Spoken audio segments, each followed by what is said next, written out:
get record what we've talked about.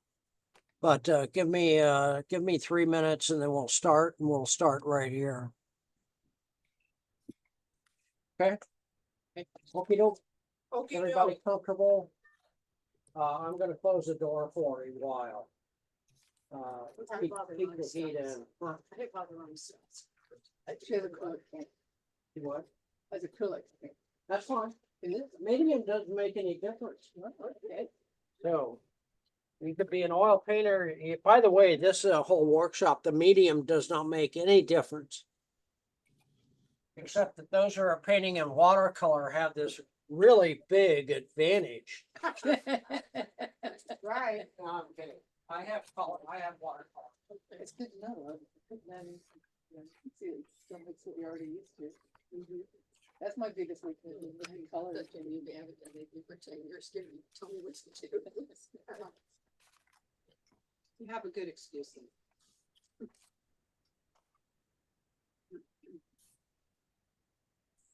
He gives a lot of information. And then all, you will see that's something to refresh your brain and go, oh, you know, it's like everything's there. So it's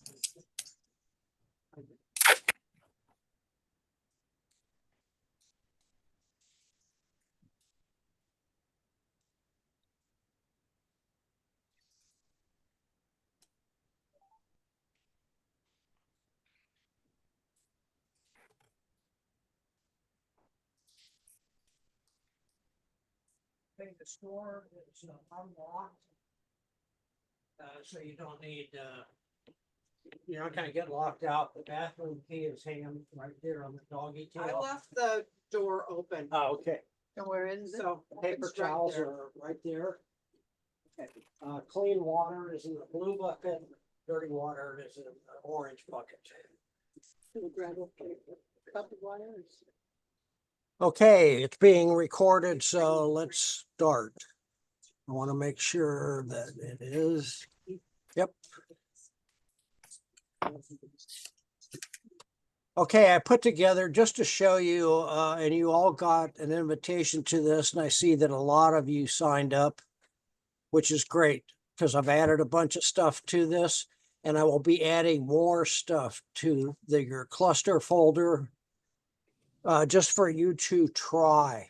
We're not going to get everything done today, but I'm going to slow walk you through all of this just to, oh, you need a water bowl. There's a bunch of water bowls. Okay, you're fine. Oh, that, you know, that right there next to the Yeah, I water. see that now. Anyway, I'm going to slow walk everyone through this because I want to make sure they understand it.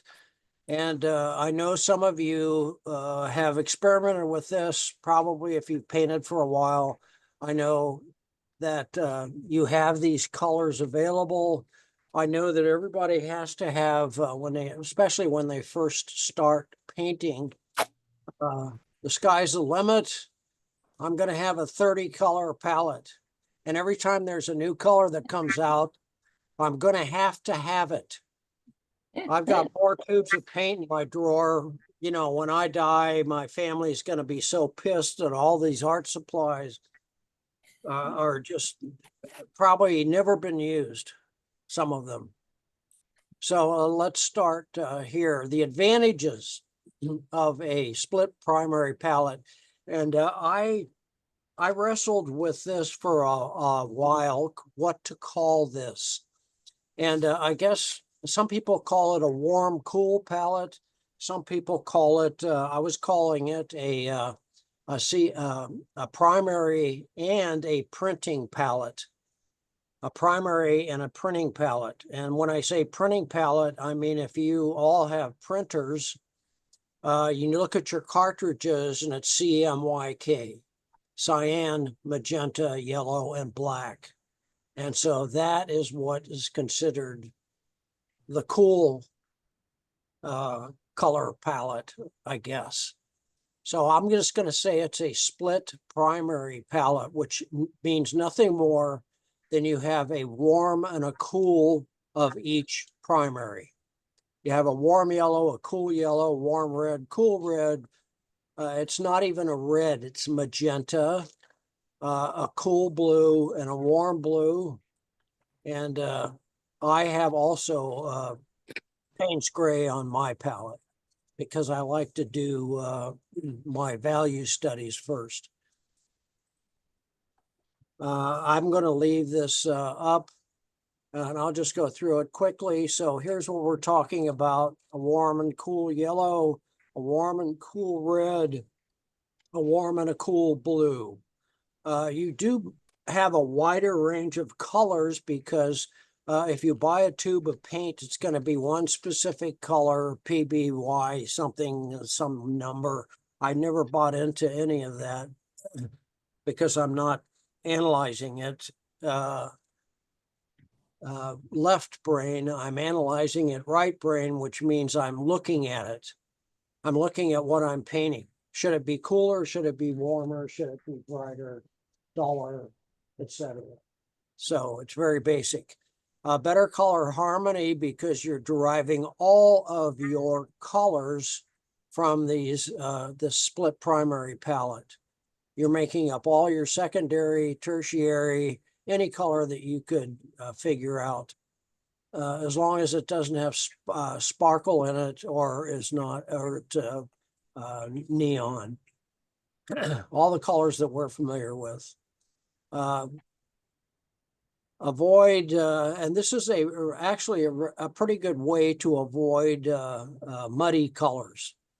When you start working an area of your painting and you start changing stuff and you start swirling that paint around and it all granulates together and then you end up with MUD. I don't think it's MUD. Like I won't say SHANK for all you golfers out there. But you end up with neutral.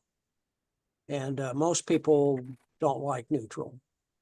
I happen to love neutral. This is an example of a neutral. This was a reference, and I had my class do this. And this is painted with a full color palette, which we're going to do later. So this is my painting using all those 6 bright colors. So I can get neutrals out of those. So anyway, I just alluded to that.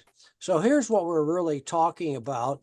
And this is my cool palette. This is my CMYK, my printing palette. And cyan, magenta, yellow, and black. We're not using black. And this is my warm palette. And this is what you all think of that you were taught from school on down, my primary palette. This is yellow with some red in it.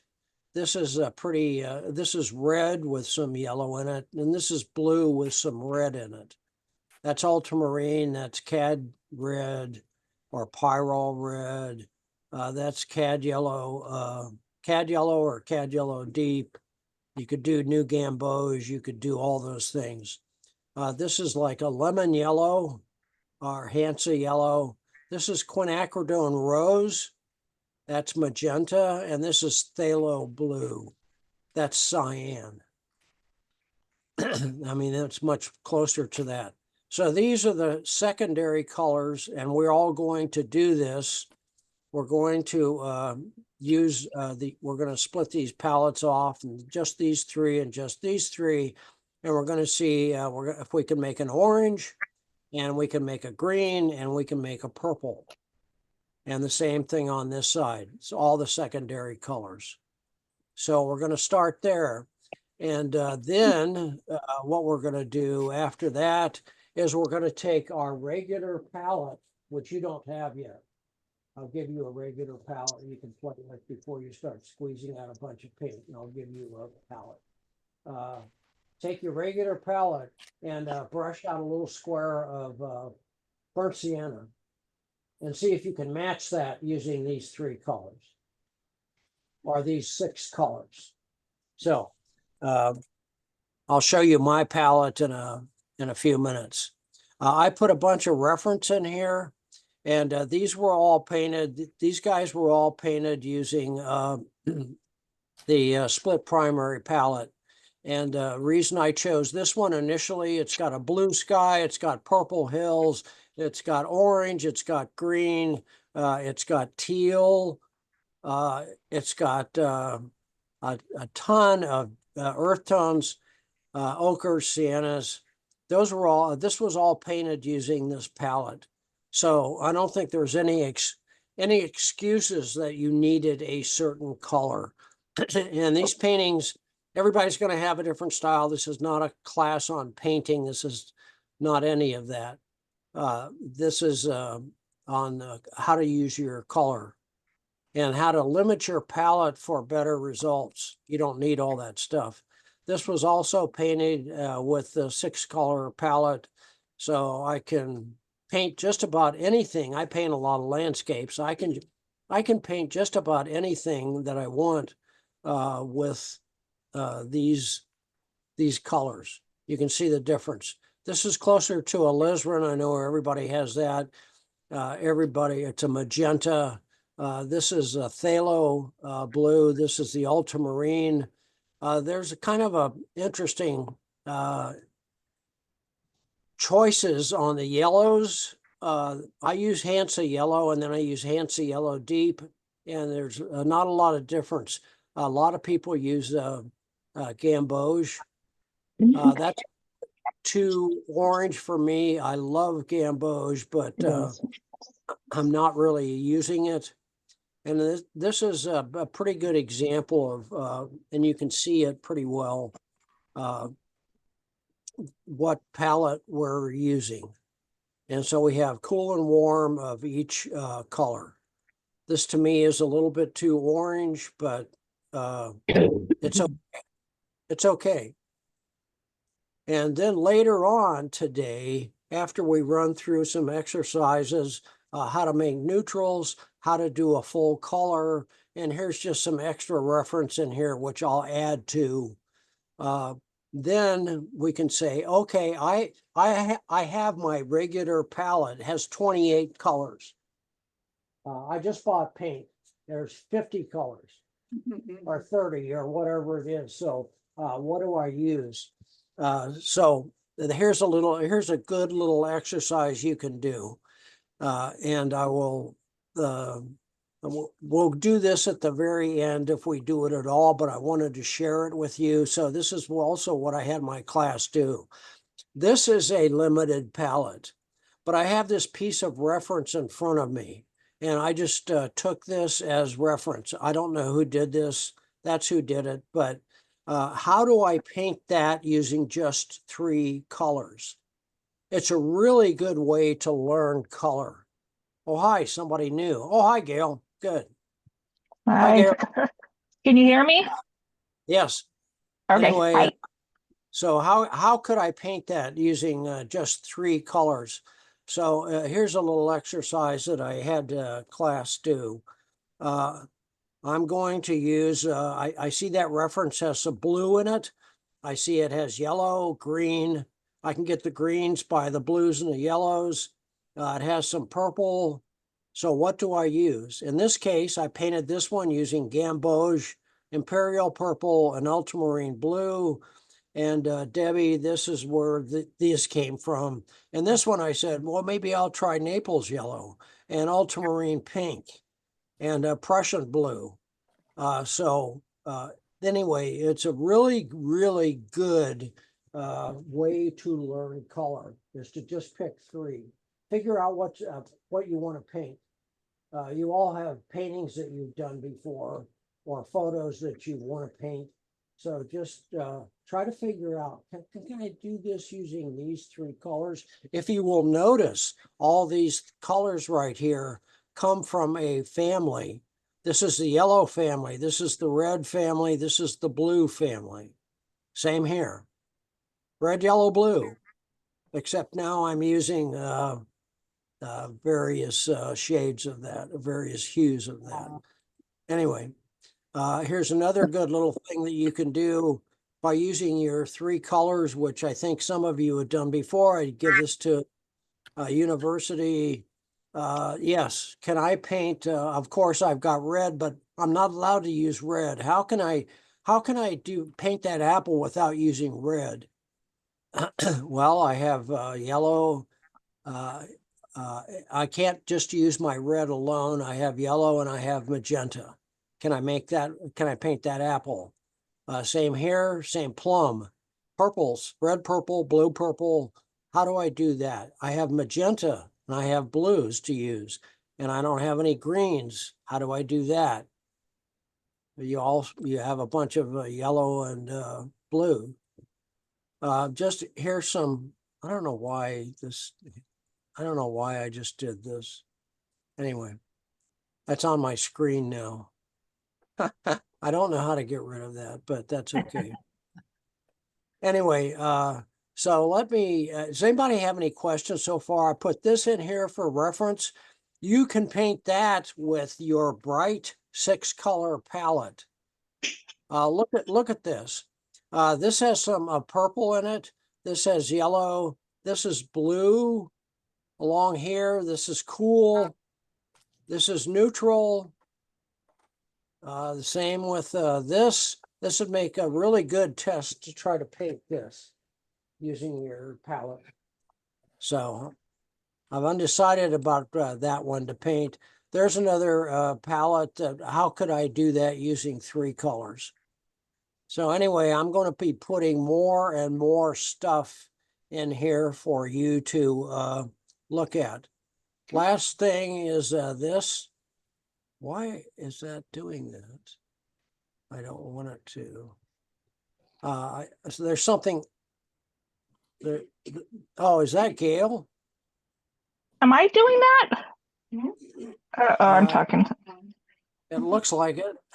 How is that happening? I'm trying to like make it bigger. I'm trying to get onto my laptop, but I'm having a hard time loading my Gmail. So I don't know. I'm so sorry. I don't know how to get rid of it. How about like this? Here we go. This Maybe and then you could like just this. at some point in time log off and log back on. Okay, let's do that right now. Okay, you guys continue because I'm not painting, you guys. I'm traveling and I signed up thinking I'd be able to jump in with everything, but no. So I want to listen. I can do it No worries. later. Okay. Okay. I'm going to log off and then I will log back Yeah, on and I'll try to get on my laptop. I'm sorry. Okay. Bye-bye. No worries. No worries. That's so funny though that it did that. That's weird. There's always something that happens. So I did this over the holidays when we had our break. And I did not have I specifically used a 6-color palette, the split primary palette. And what I did was in my head, I said, what does yellow ochre look like? What does burnt sienna look like? Can I approximate that? What does lilac look like? That's one of the colors I'm familiar with because I have it on my palette. So I used these and I just went down the list, went over my palette. I'm just seeing, can I make a teal? Can I make a yellow green, a bright yellow green? Can I dull that down? Can I make a yellow ochreish? Can I make a burnt sienna? Can I make a burnt umber? And we're going to be playing with this today. Can I do a kind of a Prussian blue? Can I do a cad orange? I don't have a clue as to where that is coming from. Maybe I'm going to have to do the same thing. Anyway, does anybody have any questions about what we're going to try? One question is, Yes. black, that one, is the cool blue and warm blue labeled backwards? Because I thought the darker was the warm. No, it's not. There's a tell? controversy. Is ultramarine cool or warm? How do you tell warm and cool then? Well, because it looks warmer or cooler. Oh. So this looks warmer to me than that. That's how they tell. Ultramarine has some red in it, and phthalo or cyan has some yellow in it. So don't be confused by what it's called. Just let your eye tell you, oh, that looks warmer than that, or that looks just thought- cooler than that. I didn't know what looks warm and cool, except I thought lighter is what's cool and darker is what's warm. Well, but that's just part of the process. Here's something I just brought up for you guys. If you want a set of, you like doing this and you actually want a set, or you want to buy something for your friends or whatever, this is an excellent little set to get.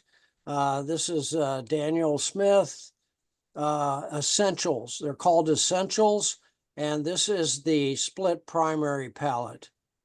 And it's pretty reasonable for 6 tubes of paint. They're only 5 milliliter tubes, so they're not really big, but this is a great way to learn color.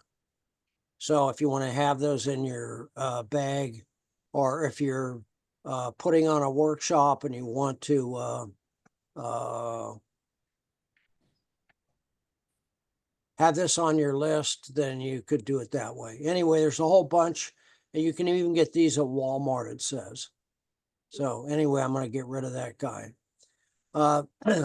This is a derivative of, again, I'm going to show you a couple of videos, but not very long. I just want to show you this start of this one. If you remember, in my last video about color, I showed you this diagram dividing the color wheel into a warm side and a cool side. However, there can also be variations of warm and cool within color families. For example, while all reds are warm in general, there can be cool reds and warm reds, even though the coolest red would still be warmer than, say, any blue. Likewise, you can also have warm and cool versions of cool colors as well. This is where we get the idea of what artists call the split primary palette. Instead of just 3 primary colors, we split each one into a warm and cool version of itself. So we have 6 colors: a warm red, a cool red, a warm yellow, a cool yellow, a warm blue, and a cool blue. This gives us a greater range of colors that we can mix. Let's take a quick look. Okay, see, he's using something completely different.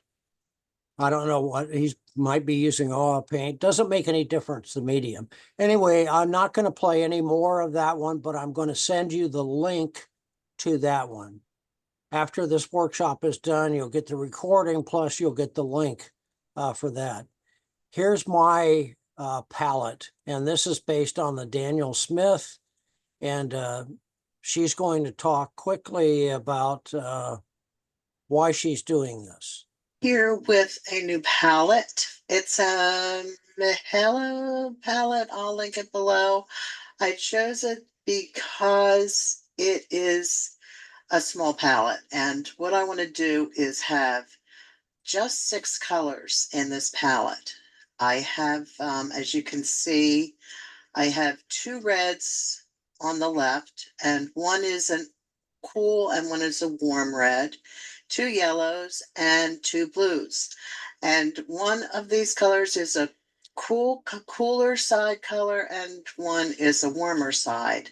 And if you understand the concept of cool and warm colors, reds, yellows are warm colors, generally. Blues, greens are cool colors. Some of them get a little mixed up. They're not perfect examples of primaries. And the reason I like this palette, it's called a split primary palette, is that you get a lot of colors mixing these. Another great thing about this limited palette of split primary colors is that you'll have automatic color composition. Things won't be wonky. You will be using a small number of colors, so your piece, whether it's a journal page, a card, or a painting, will all hang together. Now, I'm not sure if you can see the difference in these colors on this video, but I'm wondering if with the yellow, it might be the most obvious where you have that warm New Gamboge, which is almost orange, and then the Windsor lemon, which is really a cool yellow. A lot of people say they don't like this color. I kind of don't get it. I don't get not liking a color. But the other thing I'm showing you here now is that different companies call these colors different names, but it is PY3 that you're looking for. I'll have all of this listed below. It's Okay, so she is using this, and the point was that all the manufacturers have different labels, especially Cheap Joe's. I mean, he will put down for Quinn Rose, he'll put Red Hot Mama.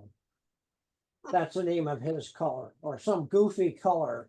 So don't be concerned about the names. You just want something. If I want blues, I want a blue with red in it. I want a blue with yellow in it. That's all I care about. I don't want a neutral blue because that's not going to work for me. Last one is this, and then we're going to start with some exercises. In fact, I'm not even going to do that one for right now. I want to figure out this. I don't want to annotate anything. In fact, clear all drawings. There. So it was me. I have no idea how that started, but it was me. Anyway, so I'm going to show you now. I'm still sharing my screen. So this is my board. This is my drawing board, which is right next to me. And this is the painting, which I'm going to pass around. This was using the 6-color palette. So you can see it a little bit better. This is my, everybody can see this, right? Yes? Can you all see this out there? Move it up a little bit. There you go. We can Yeah. see.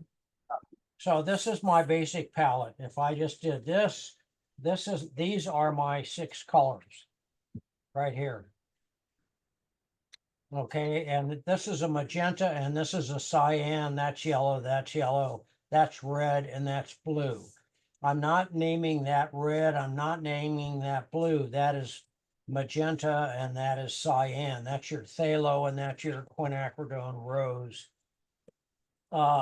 This is what I had on here where I just started. I wonder if I can make a lilac. I wonder if I can make a olivey kind of green. I wonder if I can make a flesh tone. I wonder if I can make this kind of purpley neutral, et cetera, et cetera. So that's to play around with. This is where I actually went through and I used burnt sienna off my regular palette, which is this. This is my regular palette. Kind of messy, but there's my regular palette. And it's got a whole bunch of colors, warm to cool. But this is the palette that I'm using today. That is my palette. And the reason I have this set up this way is I have a warm, cool yellow, warm yellow, cool blue, warm blue, cool blue, warm and cool red. There's my magenta. There's my red. And the reason I have 2 of these wells filled out is because if I want to make a blue, I'm going to use blue and yellow to make a green. Excuse me, if I want to make a green, I'm going to use blue and yellow, right? If I want to make orange, I'm going to use yellow and red, right? So as soon as if I'm making green, as soon as I dip my brush in that yellow, with blue in it to make my green, I've contaminated that yellow. So if I want to make an orange and I'm using that yellow, I'm going to have some blue in it unless I clean it out completely. So that's the reason I have two wells filled with the same paint. So this is for warm, that's for cool, warm, cool. Does that make sense to you guys? It makes sense to you so you don't contaminate your palette as easily.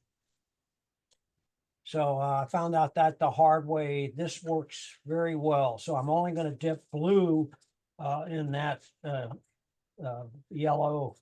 I'm only going to dip red in that yellow or magenta or whatever. Make sense?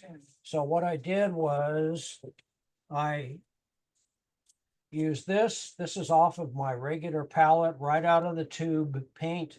Burnt sienna, burnt umber, paints gray, Quinn gold, interesting color, cobalt teal, interesting color, lilac, lavender, Dervitter blue, alizarin, cerulean, viridian, cobalt, all of these second rows.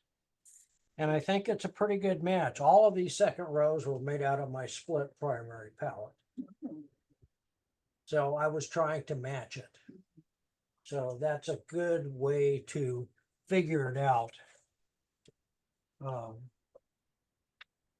So that is part of that. So I think everybody, don't worry about paper. Just get out your normal, whatever you're using as far as paper. And we're going to start playing, and I want to show you this really first, because this is what we're going to end up doing at the end. So let me bring Stan in. By the way, I'm giving you this. I've done a lot of digging on this to save you guys the trouble. This is a Stan Miller series. It's pretty new. It's within the last few months. Stan Miller has been a really basic YouTuber for lots of years, but he has put this into a really good little lesson. And there's 4 videos. There's A, there's B, there's C, and there's D. And for those of you who have not painted or need a refresher, how much water in the brush, how much paint do I use mixed with the water, what's the ratio, etc. Go through all of those videos, A, B, C, and D. And this is just the B video. So he's using these 3 colors. He starts off with these 3 colors right here. Okay, those are our 3 colors. It's not the 6-color palette. It's actually a 3-color palette he's using. And this really is not red. It's more of your printing palette. I'm not trying to confuse you, but you can actually limit your 6-color palette down to 3 colors. Those being cyan, magenta, and yellow, just like your printer. You can print all whole color things just by your printer. Let me show you this quick little snippet. They just marvel at my ability to do that. But you have to practice this again and again to get good at it. Now, let me show you how if you mix these 3 colors together, this is just a hint of what I'll cover in lesson C coming up. But if we take a color, I just grabbed this pencil here. So there's this pencil right there, and that's greenish. So if using the 3-color system, if I want to get that color, I can get pretty close to that color by just going, first of all, my yellow here. And my yellow is a little dirty here, but let's do the best we can. A little bit of yellow and 5, and I'm going to put a stroke right here. There's my effort to paint that pencil. Well, it's a little yellow. Well, what happens if we add some blue to it? So I'm going to go over here some blue, and I'm going to stir these 2 together in my palette right here, and look at that color right there. I'm going to put a stroke right there, and that color is pretty close to the same color as my pen. let's take a look at my hand. I'll put my finger down here. This is flesh tone. So if we're going to try to get that color my finger using flesh tone, I can start out with any color. I could start out with blue if I want, a light blue, and say, is that the color of my finger? Of course, it looks a little blue. Now, if you add a little red to it, that blue is going to turn a little purplish, okay? So it's pretty red right now, so I could add maybe a little more blue to it. And what that will do, that's going to turn it into, of course, a bluish purple. Is that the color of my skin? Well, there's only one color we haven't used, and that is the yellow. Let's add a little bit of yellow to this, and the yellow will gray it a little bit, and now it's getting a little greenish. We're getting a green because I have primarily blue and blue and yellow. So what do I need to get closer to my skin? I need more red. So I'm going to come over here and get a little more red and put red on top of that color, which is going to gray it. Now we're getting a little closer to the color of my finger. See that there? And then if we want to get it a little bit lighter, so it's not quite so dark here, I should use my paper towel here to control the water. Let's lift that off a little bit like that here. You lift it off like that. That's pretty close. I could add just a touch of yellow to it and maybe a little bit more yellow here. And that's going to make it a little more skin color, touch more yellow here. And that color right there is a 90% match of my skin color. Maybe add a touch of blue to it yet and come in here like that. That's about a 90% match. A good thing I have my students do is take a square like this. Whoops, just spilled my water. Take a square like this and put the square over the color you mix and the color you mix here, and you'll find I out like that. those colors are pretty close right there. See the closeness of those two? So anyhow, I ended that lesson with a big splash, but hopefully that will be helpful. Practice mixing your colors and then practice maybe looking at other colors and seeing how close we can get to matching those colors. Okay, It's very interesting, yeah.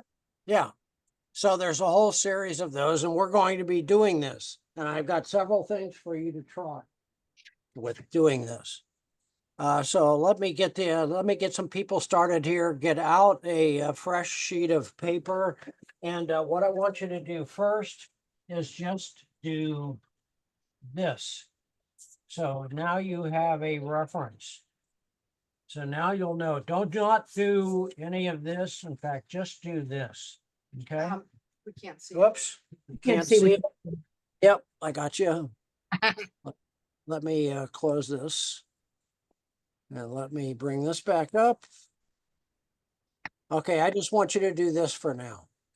Put out those colors that you have. Remember, I'm not saying this is red. This is magenta and this is cyan. The yellow is yellow. That's red. That's blue. That's cyan. That's magenta. So anyway, if you just start with that.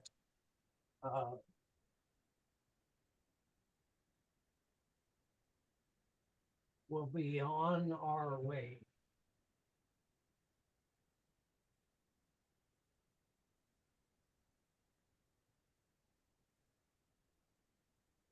I'm gonna leave this up here.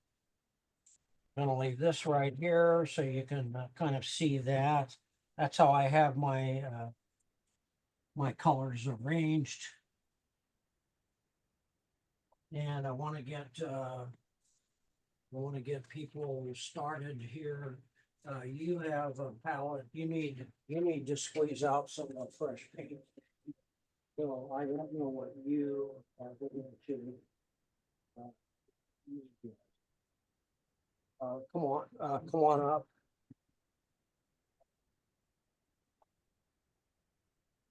Let me bring these. And bring those tubes of paint.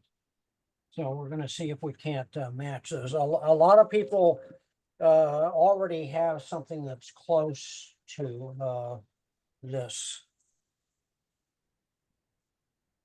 Remember, I'm going to slow walk you through this, so please take your time. And I'm going to start with that one. In fact, I'm gonna use a bigger plate. That's like he did. Would cerulean blue be more close to, the cyan? Yes, it Okay, has yellow in it. okay. Kathy, Yeah. Oh, thought we're doing one at a time, I didn't know. okay, this is my primary yellow, so I'm gonna squeeze out. Oh, no. Okay. There you go. You can open and zoom those. There's my primary yellow. That's supposed to be my that's actually my warm yellow. I don't think I want this one. Let me do your reds next.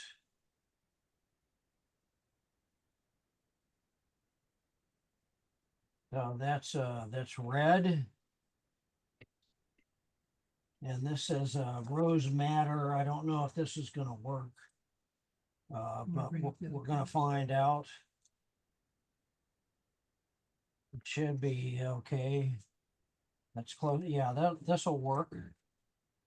Okay, so there's my two reds. I have a warm red and I have a cool red. Now let's go on to the blues. Which one is that? It's this one, isn't it, that you're working on? It's this. Well, I'm actually working on both. This red is that red. This one is that. Oh, I see, okay. Yeah. So there's a Prussian. I said Prussian, right? Yeah, those are all your blues. Yeah. Okay, let me look at Prussian.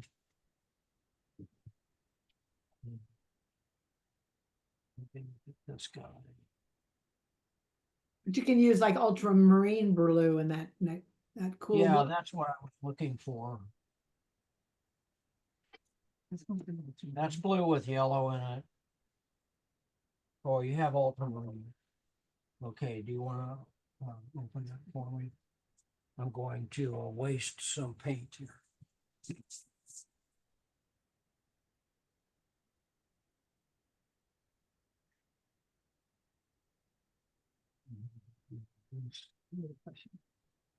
And use the ultramarine.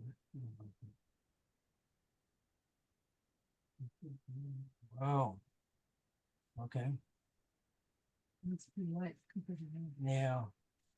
And the yellow that I want lemon yellow. One's cool. I What was the want other one? this Push. one to be as clean as possible. But it's not biased blue or it's not biased to red.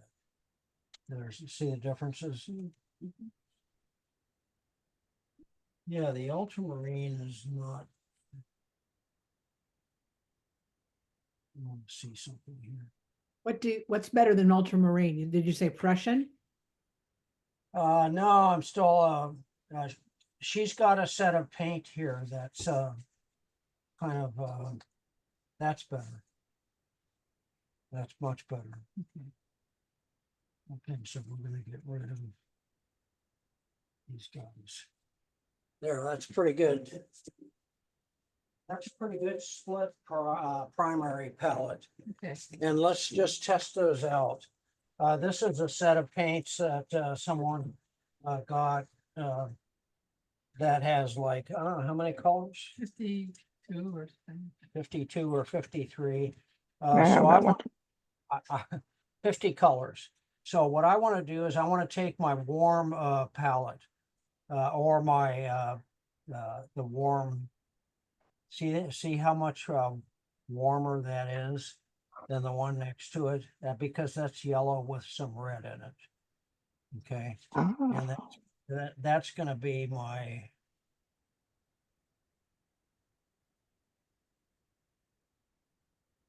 That's going to be my warm yellow.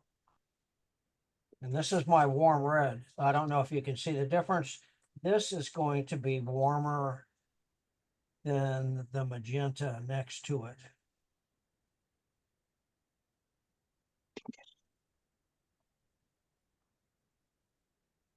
And this is going to be my, Yeah. Yeah. my ultramarine.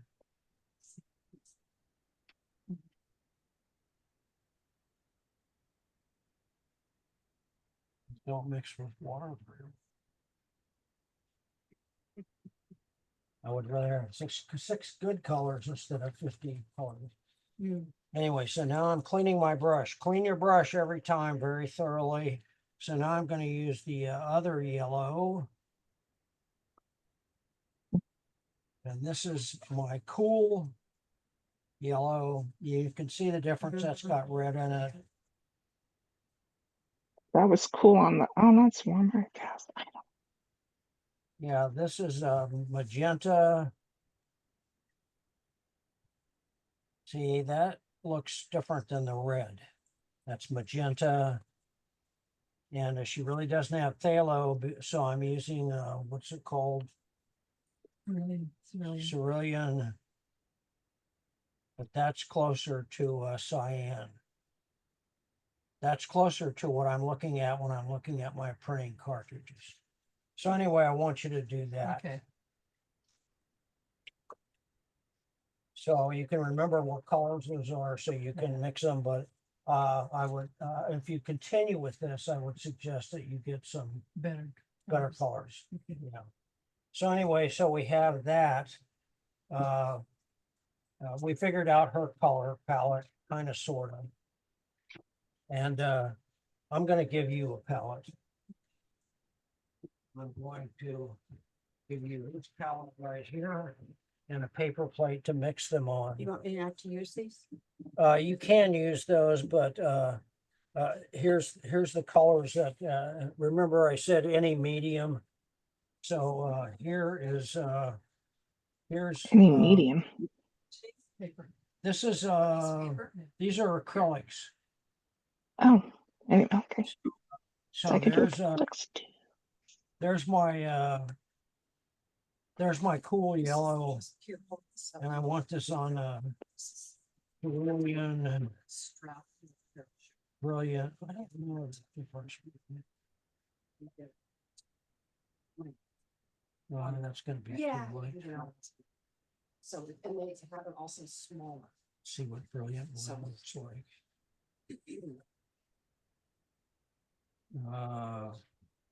I can't tell what this is going to be. This little dot there. So far, the only one usable is this one? So far. Okay, so I'm gonna leave that there. Well, looks like that right there. And this deep yellow, this is a deep yellow, so I'm going to put that over here on this side. This is my my warm side, my warm color. And so I want a red So try to see the difference between warm and cool. for this. So See, This this is one, warm. this one almost looks like it has orange. in That's it. a warm red. I see that. And I And want this one's cooler. It's like it has blue in it. That warm one looks like it blue. has yellow. It's warmer. That's cooler. Yellow makes it warm. That almost looks towards green. It's warm compared to this one. Okay. What would lemon yellow be? Would that be warm? Lemon yellow? Lemon yellow is cool.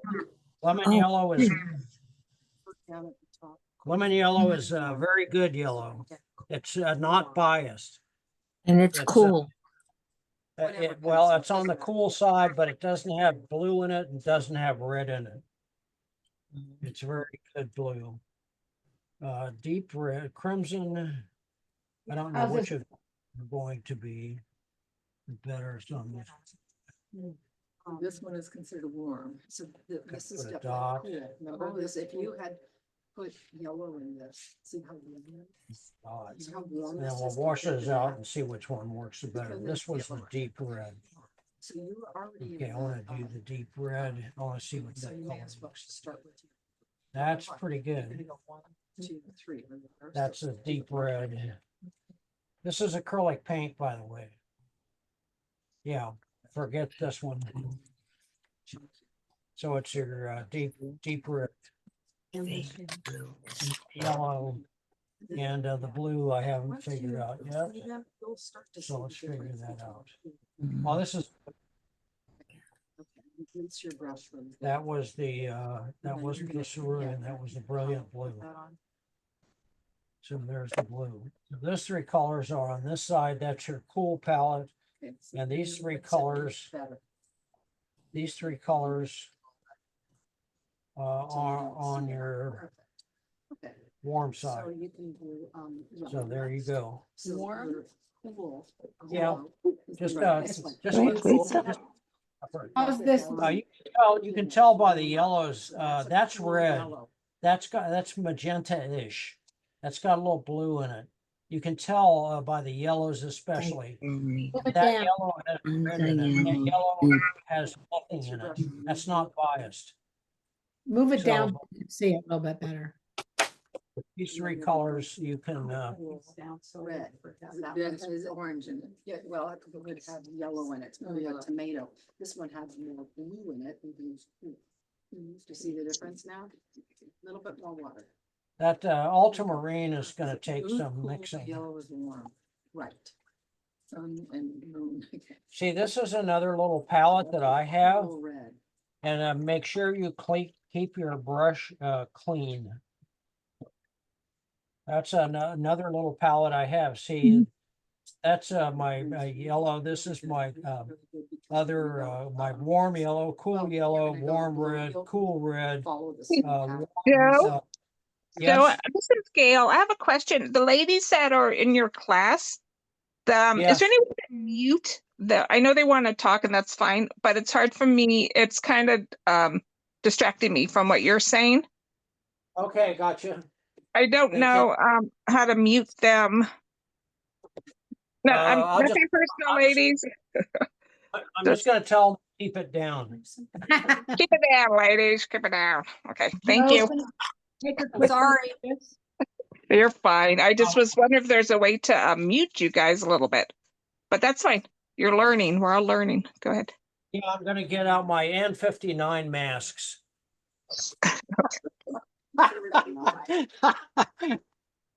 Okay, Joe, gotcha. How does this Thank look? you. Joe? Okay, let me continue. Please. Now that they're kind of set up, I'm going to use my palette here. Okay.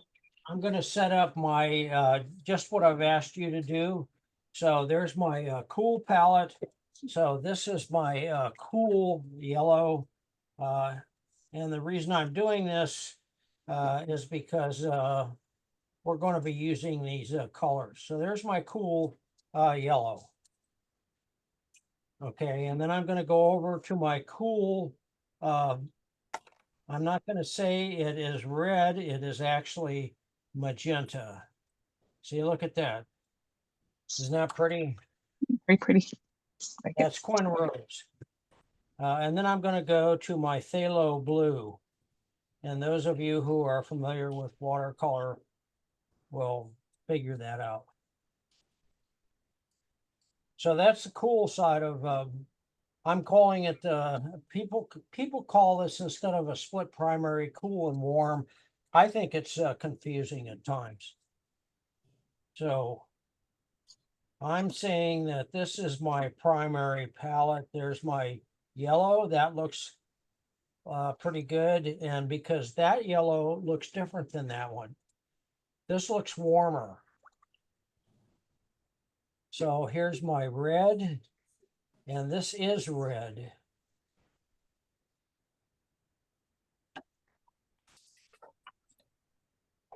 It's got yellow in it. And this is my blue. This is my ultramarine.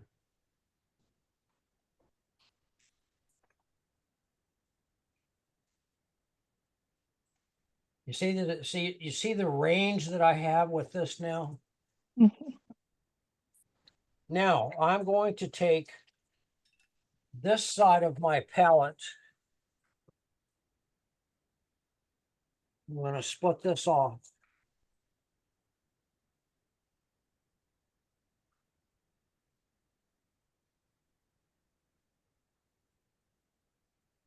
I'm gonna take this side of my palette. Oh, sure. And I am going to try to make orange. So I'm going to try to make orange out of this red and this yellow. So here's my cool yellow, and here's my magenta.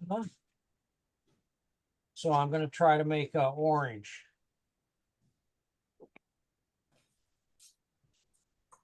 It's a pretty good orange, I think.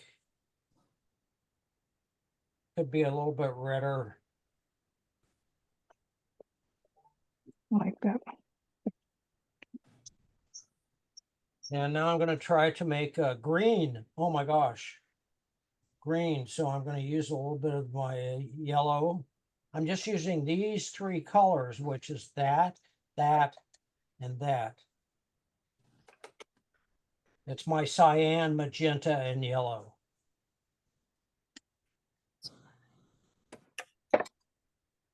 Joe, you keep all the warms together. You don't mix the warm with the cool, right? Well, just wait. Okay, so right now, though, you're just doing all the warm colors and all the cool colors. I'm just doing this for comparison. Okay, So let me see, just by using, splitting these up, those three and these three, let me see how good a purple I can make, how good a green I can make, etc., etc. yeah, nice. So, and then you'll the paper. Oh.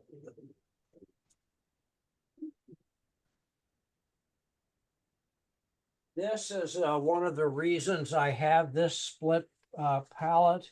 I did this for you to so you could see it better. But now I'm going to have to go clean this off right here It's magenta. because I'm making purple. And I do not want any green in my purple. So I'm going to start off with my magenta and add a little bit of my cyan to it and see if I can't make a purple. Looks like a fairly decent purple. There's my purple. Now I'm going to take the same thing. I'm going to try to do the same thing here. I'm going to try to make orange. So I'm going to use my warm yellow, my warm red, and try to make orange. Needs a little more yellow.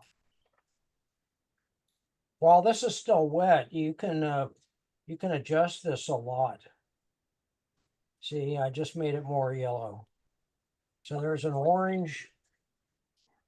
Now I want to make a green out of that yellow and that blue.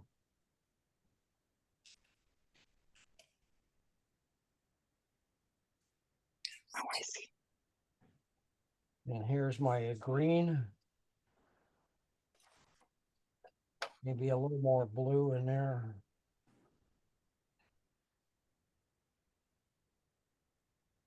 A little more. Okay. And now I'm going to try to make purple by using red and blue together.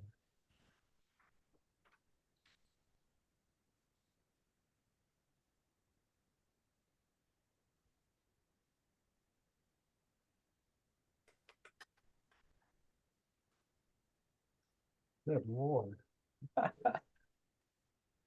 Well, I'm telling you that if there's a color that seems pervasive when you're painting, it is phthalo. It's the one that won't come off. Oh, that's And right. And I seem to have it all over my fingers. Okay, So there's that's my a green.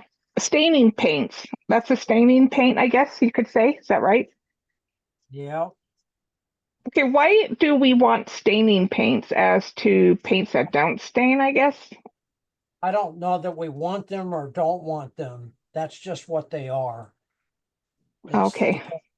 It does Depends have, on okay. pigments. Right. Okay, so I've done this, so I can't, I'm not gonna continue until everybody gets this far.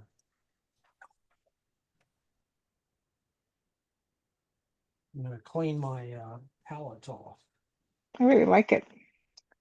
I like the cool colors. I like that Uh-huh. green. It's really nice. I love the green. It's kind of like a mossy green, isn't it? I'm trying to In make the kind of a cool. secondary green. I mean, Yeah. I'm trying to make a as pure orange green as I can get to. Right.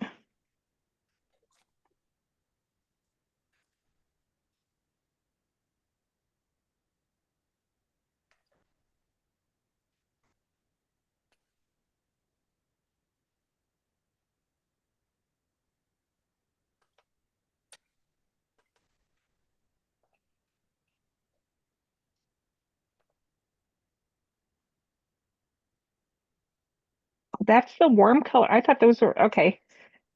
I was off. You know, I like the warm colors. there's no, it's, to me, it's subjective.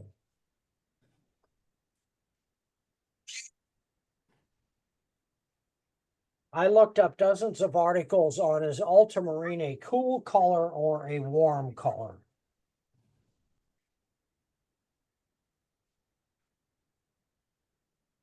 Whoops. Drove that right through there. No, no. I'm a little behind, with your green, Blue and blue and red. green, blue and yellow.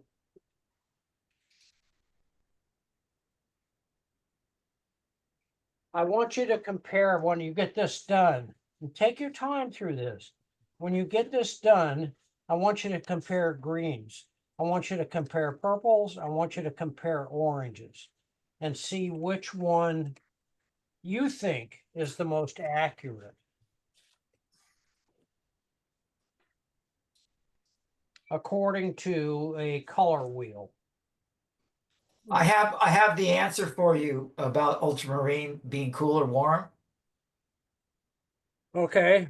Okay, so the answer is very specific to watercolor as opposed to oils or acrylics or anything else, and also probably even also brands, but ultramarine blue is considered a warm color in watercolor as it leans more Right. towards violet on the cool color wheel. So anyway, Yeah.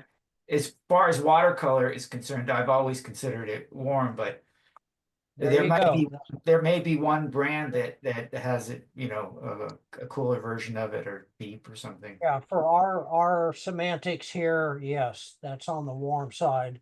That's on the cool side. Although that's not, I don't want to confuse you because when you look at a color wheel, you have a warm side and a cool side. And the warm is all yellows and reds and oranges and whatnot. And the cool is blues and greens, right? Orange, This green, is, I don't want to confuse semantically. orange, green, I want you to see the possibilities. I want you to green. see And what how, is that? Brown? I want you to see how I got all of these colors to be able to paint that with. That's got a whole variety of greens. That's got a variety of purples. That's something different. Here's I'll pass these around. For now. I'm gonna hold mine up, Joe. Can you see? Hang on a second and I'll pin you. Okie dokie. May get rid of that. And who said that? Debbie. Debbie? Okay, hang on. Uh-oh, dripping. I don't know if that matters, but That's okay. It's paint. yeah, paint drips. Oh, yeah. Hey. Sure does. That's a funny thing about paint, it drips. Yeah. Anyway, the whole reason we're going through this exercise is because I'm going to have a much more harmonious palette. I'm going to be much less likely to be mixing mud. I'm going to save a lot of money unless I have to have this specific color that I have to have. I'd rather spend my money on brushes and paper, I guess. Have you seen these tonic color, the tonic tubs? Little tubs of color? It comes Yeah. with- It comes with 6, and basically that's what I'm using for my warm and cool. This is a. Yes, there's several artists on, for instance, YouTube that you will see using 3 colors. A red, yellow, and a blue. That's the most limited palette that you could probably have. Yeah. And so this one comes with, this is their cool yellow, Oh, their warm yellow. Comes with all colors. And yeah. here's their warm red. They don't call it that, I'm calling it that. And this is like a magenta almost. This is, yeah, so I was able to use actually those 6 to do it. Because this is like more like a cyan. And then this is more like an ultramarine. Yeah. What colors, where did you get those colors? I got them on Amazon. I think they're called tonic. Jerry, do you remember what they were called? Tonic color? Something? No, I don't remember, but I took a picture of them. Maybe I can find that. On the back it says federal. I don't know what that means. Hey, we're not, we don't need to paint this with gravity. But what I'm going to start doing now is I'm just going to see in my mind, can I, first of all, let's go through this. I hope everybody's got this done. So let's just look at what I did. There's orange and there's orange. Those look pretty similar to me. Yeah. So I really don't think there's an advantage to crossing over on these cool and warms. The greens, I'm getting a much brighter, greener green on this side than I am over here. Because I had to mix that yellow and that blue, and they both have red in it. So what's the complement of green? It's red. So I'm going to be neutralizing it. But so that reason for that green, it's not quite as bright and green as that one. It's a little bit more subdued because it has some red in it. The red was in the yellow and the red was in that blue. The purple, which is better purple? I think we can make a better purple. So purple is on the red side. So I'm going to try using making a better purple by combining these, because I don't want any yellow in it. So I'm going to exclude that. That's got yellow in it. That's got yellow in it. So I'm going to use my magenta, and I'm going to use the blue that has red in it, which is the ultramarine, to try to make a purple. And I'll bet it's going to be better than either of those. So I'm crossing over. So Okay. I'm using some of my magenta, and I'm using not the cyan. I'm going to use the blue and add a little bit of that. And now I'm going to make purple. And there's no yellow in this purple. Look at that. That's purple. Did you understand my reasoning? Tell me again which 2 you used. You used. Warm and cool. Okay. That's really Okay, interesting. let's start off with, how do you make purple? What 2 colors do you use to make purple? Red and blue. Red and blue, right. So I want a red without any yellow in it. So that's going to be my magenta. That's going to be my Quinn Rose. And I want a blue without any yellow in it because that's going to kill the purple. It's the opposite on the color wheel. So I'm going to use my magenta and I'm going to use my blue with red in it because that's already leaning toward purple. So I'm going to use ultramarine and I'm going to use quinacridone rose. I'm using magenta and I'm using blue. I am not using cyan. I'm not using red. And look at that purple. That's Pretty. that's a color wheel purple. Joe, I have a question. Are the colors? I haven't looked at my paints in so long. They're sitting in my son's garage, so I'm gonna go after this, get them. But so all the colors that make up the paint in the tube are on there, right? Are listed on the tube? It's in the reference folder. Okay. Yeah. And I Thank you. also listed it in the handout. Oh, okay. No, I just mean in general, like if I'm buying paints and but the colors that make it up, right? So how do you know there's no red in that blue? That's my question, I guess. Or like you're in the cyan. Yeah. Because I can look it up and I can look at how they mix that color, but I can also just tell by looking at it that that is a blue. This is my cyan. That is a blue without red in it.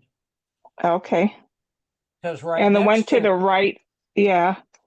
Right next So to you it, all the years you've been doing it, yeah. see, this looks like it's got yellow in it to me, and it does. This blue, well, my ultramarine, looks like it's got red in it. And it does, because it's going toward the purpley side. Right.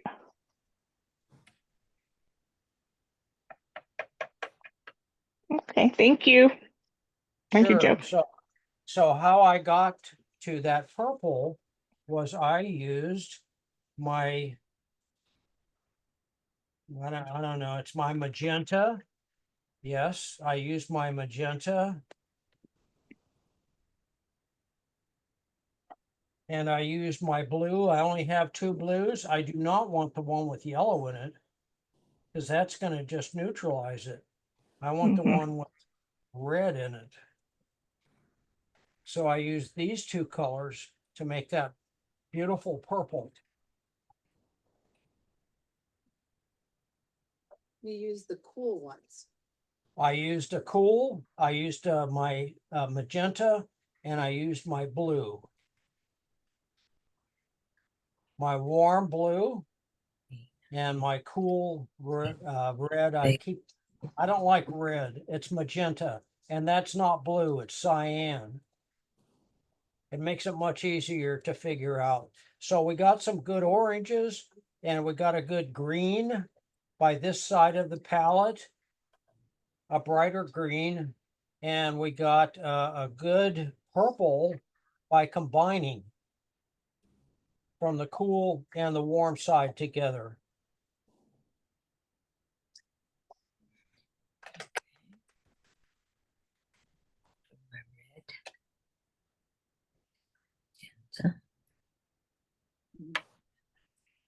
Okay, I am going to pass out some stuff to the people here, but just on your desktop, less stuff laying around your desk studio. Here's what I'm passing out. I've got a napkin, a McDonald's napkin. Can I match this brown? I've got a unused flosser. Can I match that tealy kind of color? I've got this coffee stirrer. Can I match that? I've got these flashcards. Can I match can I match that? Can I get that purple? can I get that gray? How about that? Can I get that gray? So just like he did with the pen, and I also want to do your hand, your finger. How do I get that green? What would I do to get that green? What would I do to get that blue color? That particular orange, that's different. That orange is different than that orange than that orange.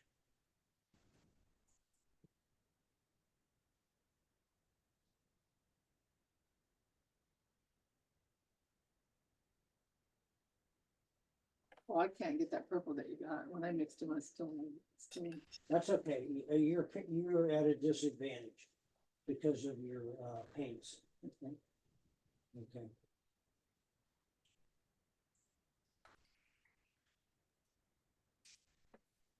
Somebody else Another green.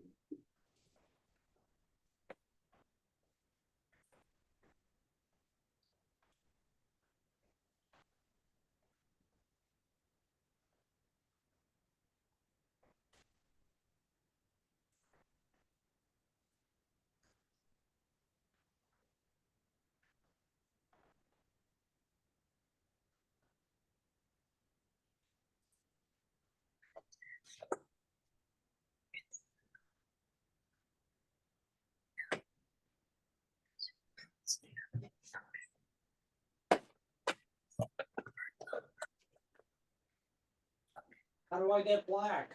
Oh my God. I almost got it trying to make purple. How do I get black? Cool Aquin Magenta with Hansa Yellow. Anyway, these are things that and you can use anything that's in your drawer. How do I get that And I'm going to do yellow? How do I get that purple? Etc. etc. So just try that. like the green.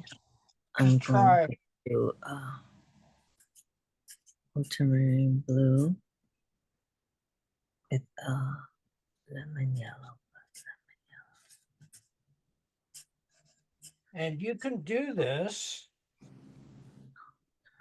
You can do this if you just start with a color.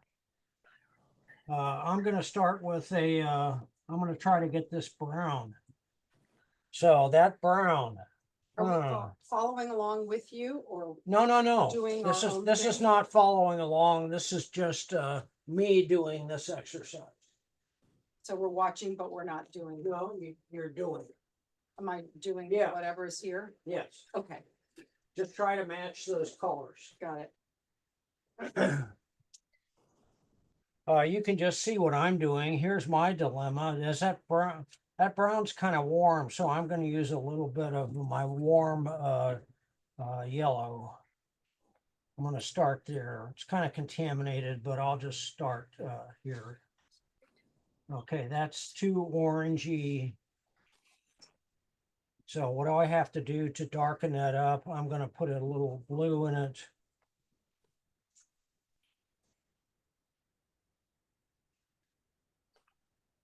Okay, there's my blue in there. Oh, that's too blue. Need some red.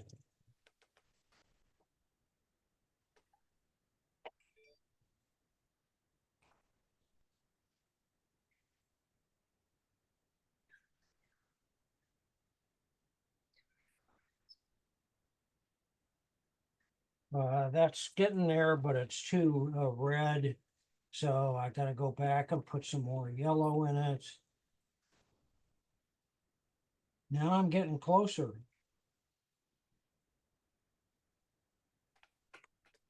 Still a little bit too bright, so I got to put a little bit more blue back in it.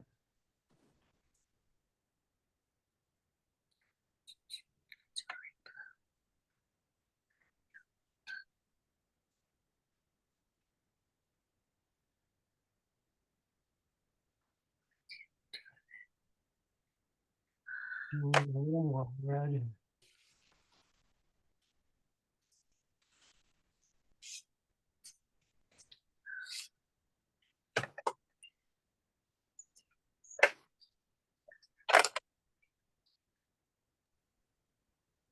More yellow.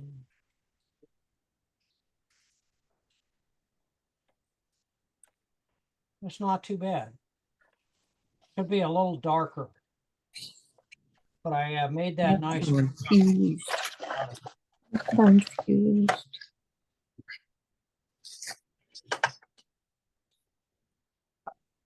Joe, may I make a suggestion to some of us Zoomers? Yeah.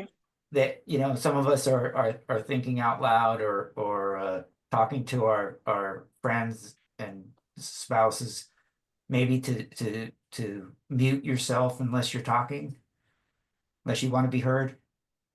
Who, me? No, some of the participants on Zoom. Oh, Yeah, yeah, everybody should mute. I agree. Thank you. Yes, please mute yourself. You can unmute yourself by just pressing on the space bar if you have a question. Okay? I do have a Thank- question. How would you make that darker? I'm gonna just keep doing it. I'm gonna add a little bit Oh, more. okay. Oh, blue. you're not done. Okay. Yeah. No. Okay. Yeah. I want to keep playing with this until lunch or your break. And I'm just picking this up as a flashcard. Okay, so I added blue again to make it darker. Now I have to add red again to make it browner.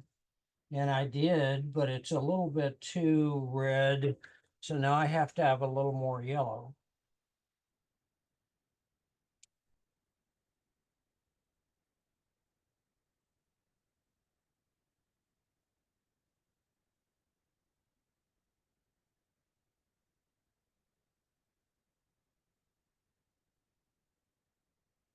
That's not bad.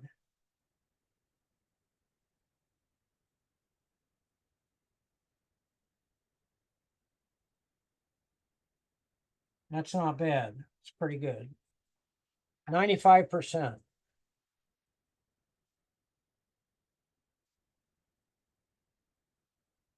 So this is your discovery sheet. So think to yourself, how can I make, you can match those materials on your desk. I'm going to try to match my finger. I'm going to put my finger here and I'm going to start off with red. That's too red, huh? So now I'm going to use some yellow. Well, that's a pretty fleshy flesh tone, but it's not what my skin looks like. So now I'm going to add some blue.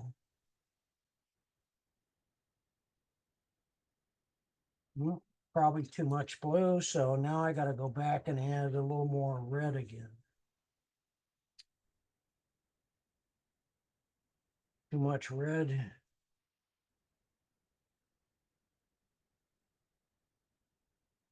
Fill that with a little yellow.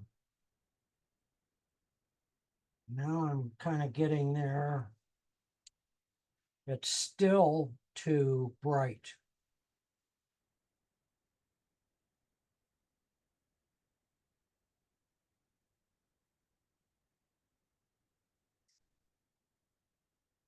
Getting closer.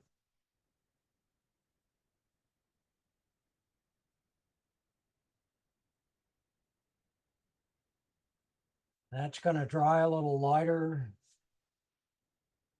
I'm going to blot this off. Not too bad. Needs to be just a tad cooler.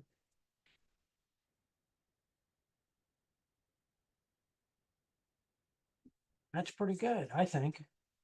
Do you ever just add water? Oh, sure. I'm lightening it up. I'm putting on some paint and I'm taking some of the paint off, you know, as I go through. But I just started with a color. You can just start with a color. So maybe just a tad of red, just to pink it up a little bit. That is pretty damn good. even if I do say so. So that's my finger. It's my next challenge. That one's challenging. Huh? That one's challenging. The finger? No, Oh, Finger. the teal, yes. yeah, It is challenge. it's almost like it's, You do your finger? no, Okay, I'm just working on that. okay. And that's the closest I can get right now. You need a little more, a little brighter, a little more red, a little more yellow. Okay. I know both of you are kind of getting back into it. You're new to it, so paint makes a difference. Quality of the paint makes a difference. Okay. So I just need you to know So that. you recommended, Danielle Smith Essentials. Yes. palette primer. Yeah. Okay. Can you get it on Amazon? Yep. Okay. You get it from several places and they're very good. This again They're is small acrylic. tubes, but you can learn, The Daniel Smith is one. you can learn everything by using those. And this is acrylic and water would be better anyway. Well, I think watercolor is easier, but Oh, those, I paint acrylic too, but you have to have those colors. The colors that we talked about. My question is, when you're like, okay, I was able to create it to make that stroke, Uh-huh. but if I've got a big area, do I have to keep trying to recreate it again? No, you just mix a big puddle. But I don't know what I did. It was so many back and forth. Well, the more you do, the better you get. Okay. It was like, how much, wait, I put more yellow, wait, what did I put in there? Well, you can see it. Oh, it's too yellow, it's too red, it's too I blue. don't see it. You don't? I don't know. Paint your finger. Just put your finger down and paint your finger. Yeah, I'm not seeing red and yellow and. You're gonna use all three, red, yellow, and blue.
Does anyone have any questions? Keep changing your water for one.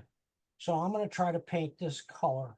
And I'm going to start off with my, I know that doesn't have any red in it. Right? I'm looking at it. That doesn't have any red in it to me. So I'm going to start off with my my cool yellow. Let's see if I can't match that. There's my cool yellow. A little bit more in there. And now I'm going to use my what? I'm going to use my cyan. Oh, look at that. Look at that right away. It's not too bad. It needs to be a little bit darker. So more yellow. I'm on the right track. A little bit more yellow. And more cyan.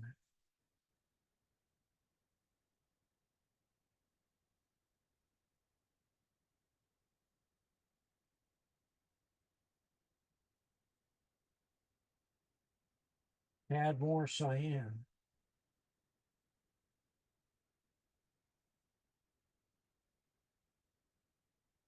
That's going to dry lighter.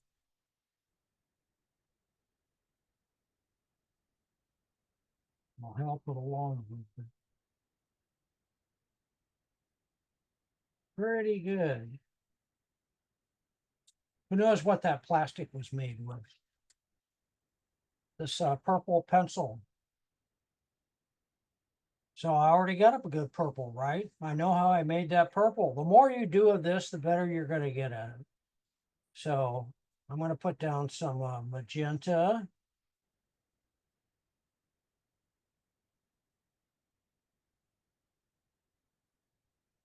And that needs a little blue. Oh, excuse me, not blue. Well, let's see.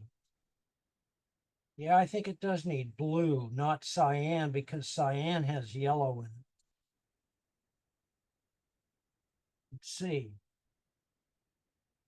That's a little bit too blue, so I'll go back and add just a little bit more of my magenta.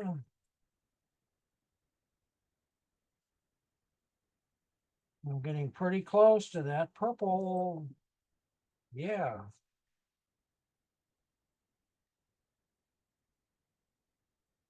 The more you do of this, if you just spent a few minutes before you start painting, however often you paint, or just your session, if you would just warmed up doing this a little bit, it would be worth it.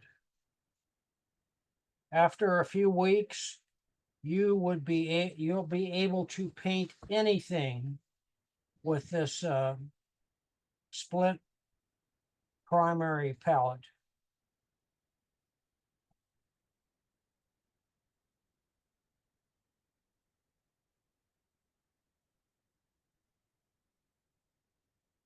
That's pretty good.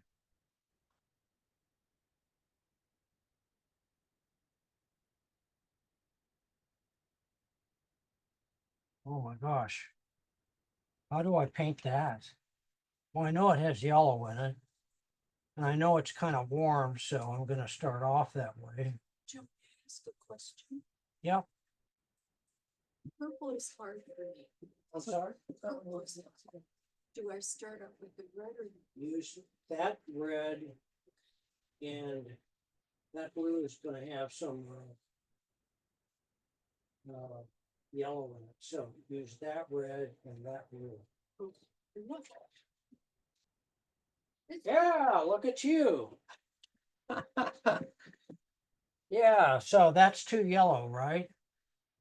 So I've got to add a little bit of red to it. That's too red. So I've got to gray that down a little bit. How do I gray that down? I'm going to use cyan with that just to see what happens. Now I've got kind of a base for this. Back to neutrals.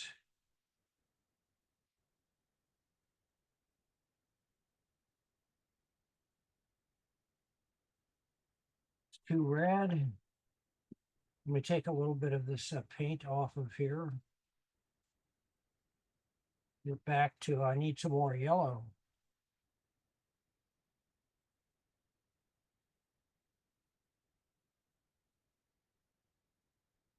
I've got to kill that. I've got to neutralize that.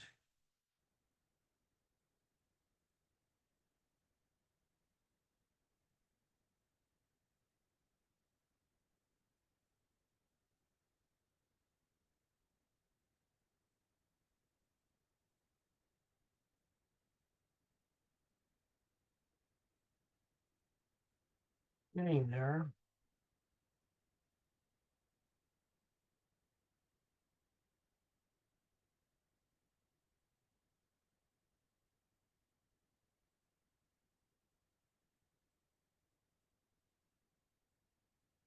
Getting there.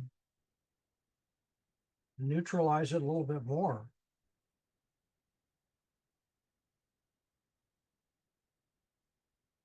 I need a little purple to neutralize that.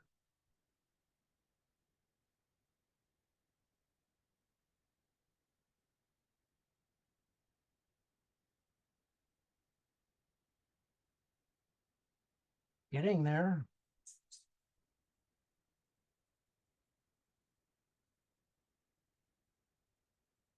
That's pretty good.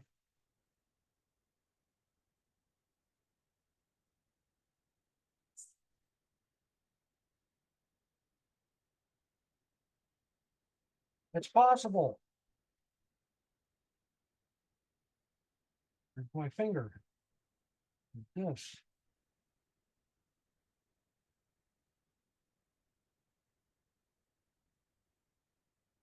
By the way, if anybody wants a tamale, Yeah, that would be you closed got- at got- 12. you should go walk up and get a tamale right now. Where is it? It's the end of the parking lot. It's the farmer's market. Oh, It's as you go through but you gotta go right now because he's gonna start shutting down. Hey, Joe, can you get one for me? Yeah. You know what I got this morning? I was up there early, that they never have, but they just started carrying is I'm weird, but I really like pineapple tamales. That sounds great. Never had that before. Oh, That's it's really, dessert it's so tamale. good, Huh. especially for breakfast. I'm eating it for lunch. The hummus person is awesome. Pineapple tamale. Okay, I'm just gonna make this up out of my head. I want to make I was gonna say I want to make a raw sienna, but I'm almost there. Yeah. I'm not comparing a color, but Wasn't in the cards too.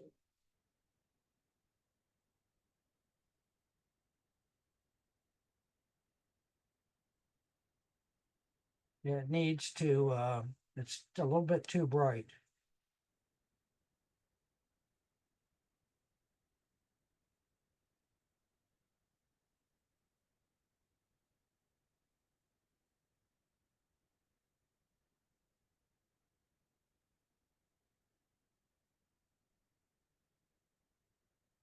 That's a better base. Oh.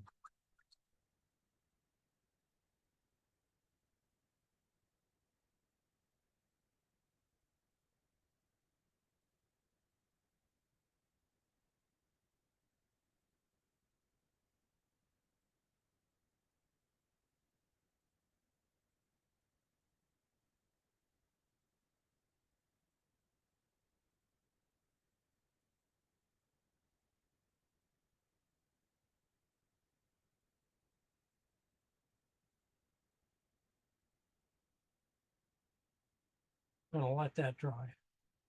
So I'm making up colors now. Out of my head. What we're gonna do after we take a short break, we're gonna take 15 minutes. At noon, we'll take a short break, 15-20 minutes. So you can grab a snack, you can practice this. You can paint your PBJ.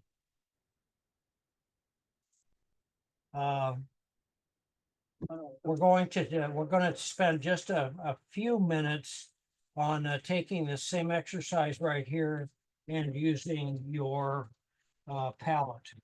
Here's my palette. And I'm going to just pick a color at random. I'm going to pick this color that is not mixed. So here's lilac. That's a color I have on my palette. Now, can I match that? That's a palette. That's a tube color. Can I match that?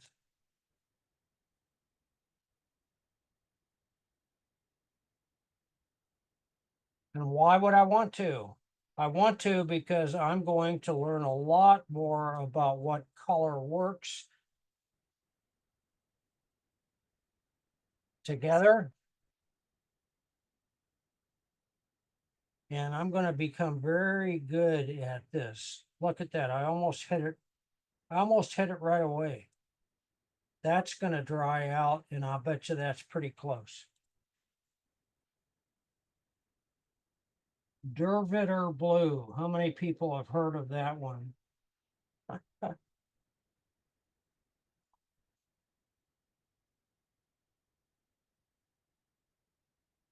There's my There's my out of palette Dervitter blue. It's a good blue gray. Can I match that? I am going to start off with my ultramarine, my blue. Just put down a swatch and see what happens.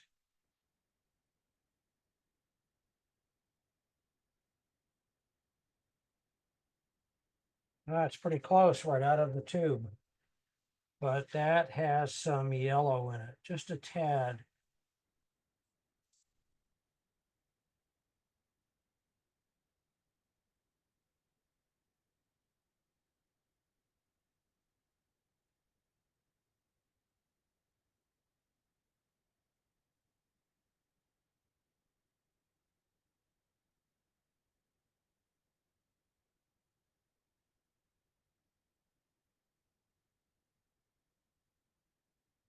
A little bit of red.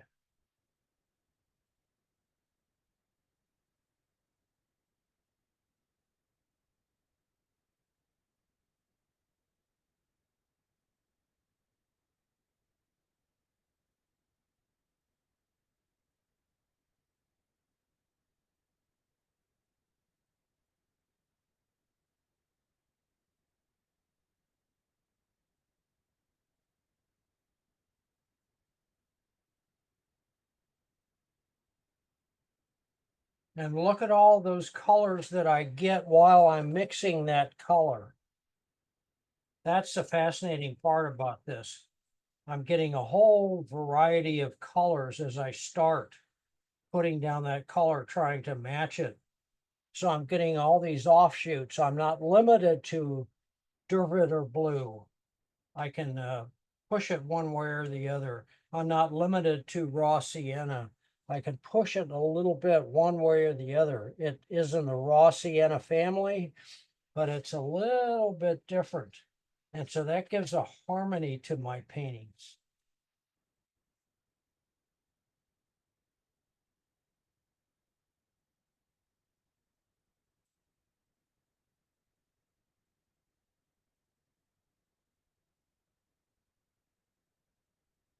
Amazing that you can make all those colors out of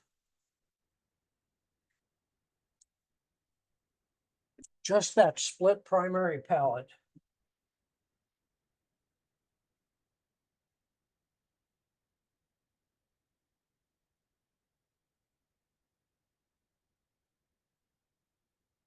I'm going to do this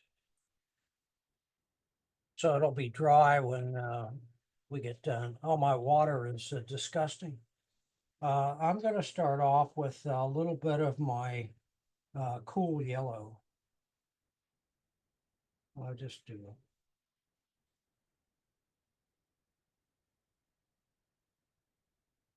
And I'm going to do these at random.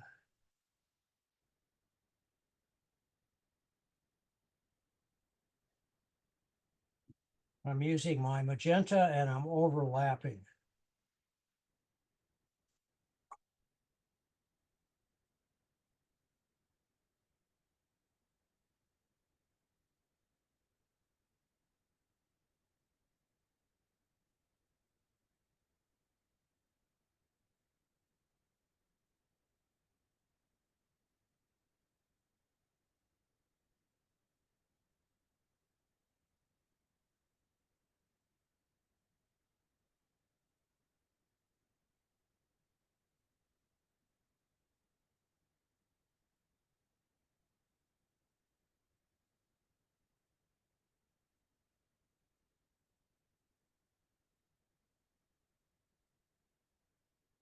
Just overlapping.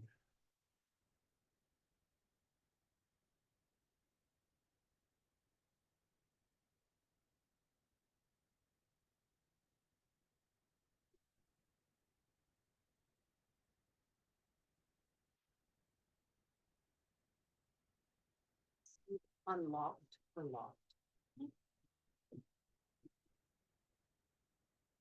You mean that unlocked or locked? I just closed it. It's probably locked. Yeah, if it closed, it's probably. Oh. They take a little walk. Sure.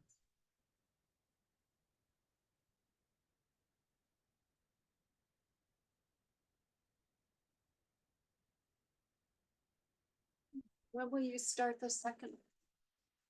About 20 after. Okay.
have a color I cannot mix. You're getting very close.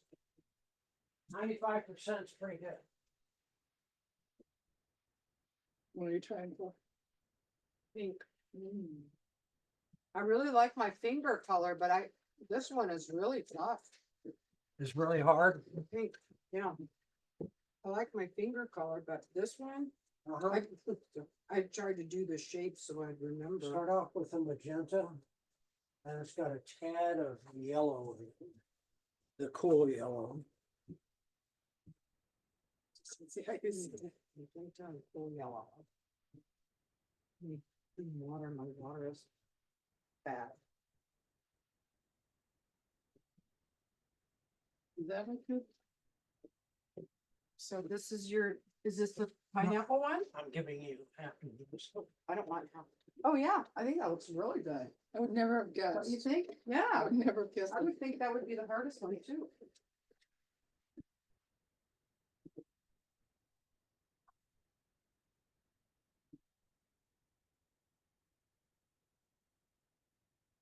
So it's pineapple in the center? Yeah, Thank you. sure. It's really sweet of you. I bet See it's- if that's hot enough. Just don't ask me to match the color. Why not? Match the color of the insides. Warm yellow and. Oh, yum. That's really nice, it's sweet. Yeah, that's why I say these are for breakfast. Mm-hmm. Oh. Oh, different, very different. Yeah, very different. I would never think it would be good, No, thanks. but Not- everything not that a tamale guys, fan, but thank you. everything that guy sells is good.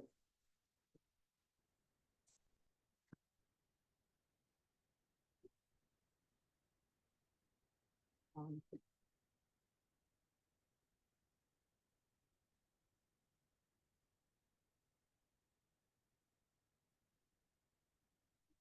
it's one.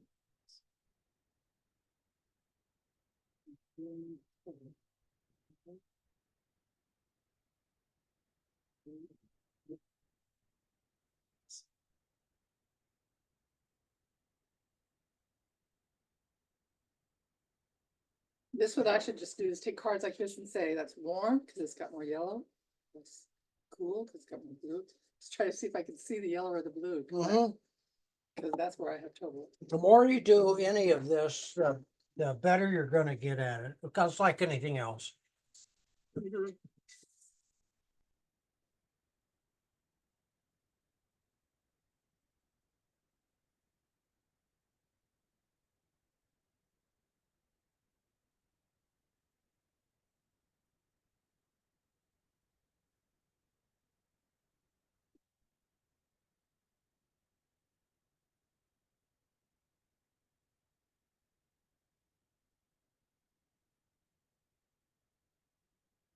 How's Maggie? It's good. You dressed her up at Christmas? The pets have been very unsettled. Because the power's been out. We had power out for like 7 out of 9 days. Really? Yeah, Where are you at? Thousand Oaks. And of course, it's one of those frustrating power things. You can see people over there that have lights and you don't have lights. Or your freezer's going south. I have lots of friends who have had their power out as well, and it's been cold. Mm-hmm. We have not had a power outage. Mm.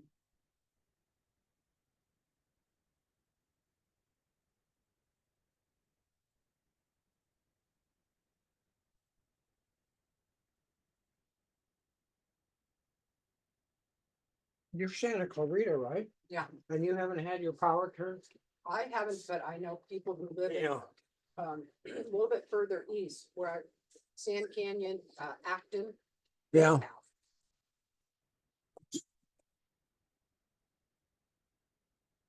Yeah, that's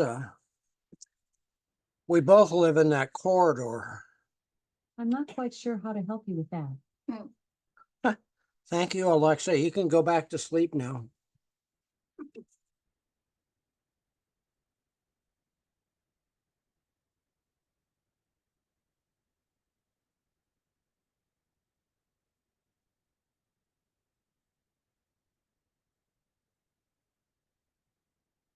Nice out there? Is it nice out there? Beautiful.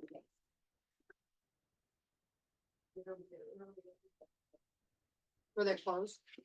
Closing down, yeah. Yeah, I try to get here early. I had all intention of getting here at 9 o'clock. It just wasn't. No. It's a nice farmer's market. It is. It's not overwhelming. Mhm, And it seems like the prices are pretty good. mhm, The Thousand Oaks one is really expensive, I mhm. think.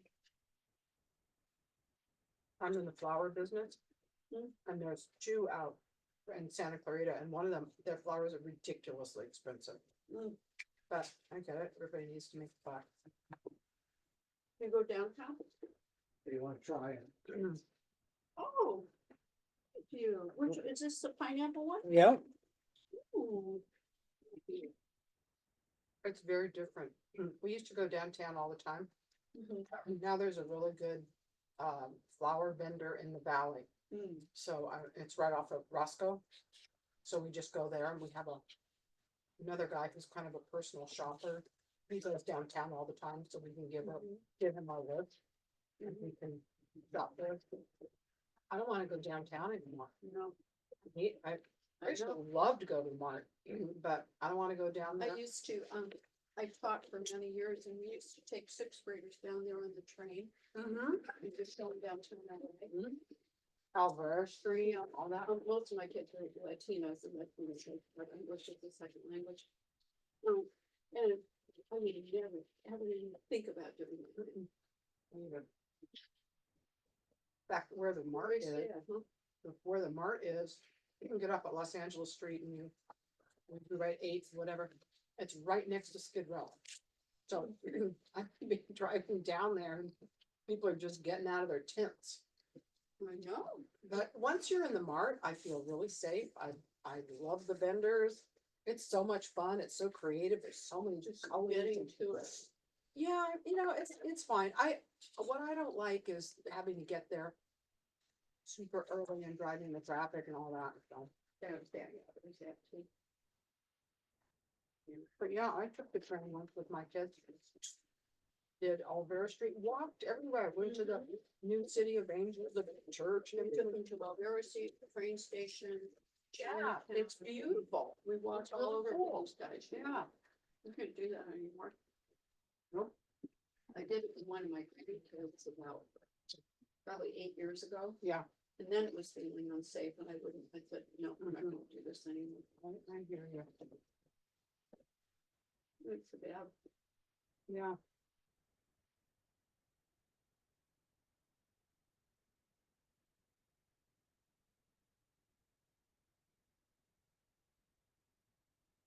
Very interesting this tamale. Isn't it good? Mhm, It's sweet.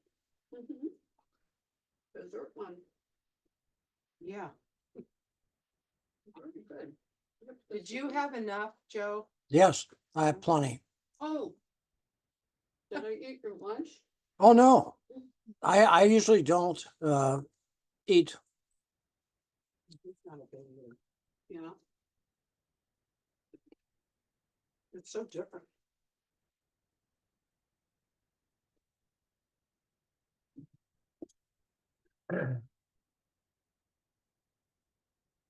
So once again, you guys can practice this. This is off my palette. That's a color off of my palette. And here I've tried to match that. Uh-huh. That was a pencil. That's that brown napkin. I just thought, what does raw sienna look like? This is my finger, which is pretty accurate. And then you can also just randomly go down and make a little color thing so you can see a range of the colors that you might want to get.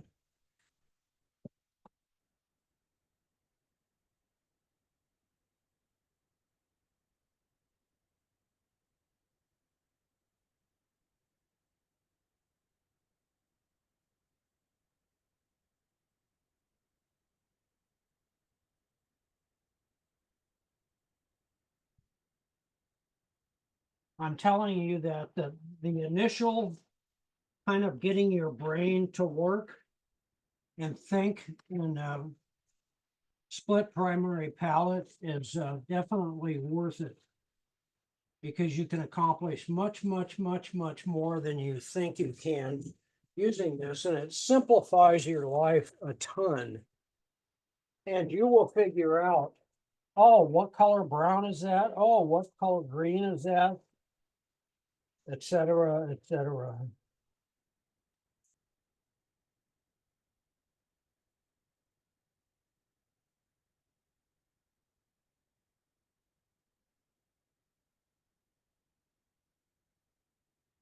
Class you had, Joe, I don't know, probably a couple of years ago where we mixed browns and all kinds of color. It was really hard.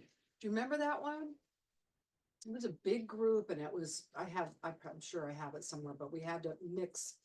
I couldn't use any of these colors. It was kind of similar, but I don't remember what the context was or what the It was title was. probably another limited palette. Yeah, yeah. We don't need, well, it's like life. We don't need half the stuff that we think we need. Wants and needs. But we want it. Oh, yeah, wants and needs. There you go. We used to say after every big earthquake, it was the big tchotchke, you know, get rid of all your stuff that you really don't need. Well, a good way to figure out a color is to not try to mix it on the palette, is to mix it on the paper. In other words, when we painted, we were painting our fingers or that flosser or whatever, just start with a basic color. Okay, my finger, I know it's red, pink, right? So I'm going to put down a wash of pink. Oh, wait a minute, that's too pink. I need a little yellow in there. Oh, wait a minute, that's too yellow. It's too orange. I need a little, I got to kill it. I have to neutralize that because my skin color is not a bright color. So I do that with the opposite. I got to add some blue to it. Instead of trying to mix that on your palette, Like it's this much green. easier to mix it on your paper. I don't know if it's because of the colors I have. This green is darker and I can't. That's okay. You can lighten it up Well, just by. I need to darken this, I think.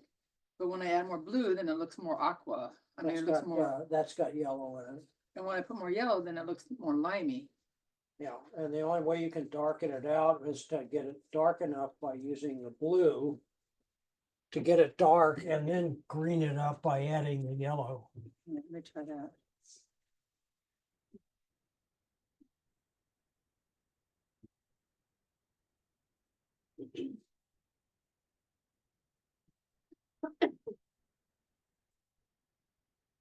Molly's almost like dessert, Yeah, sweet.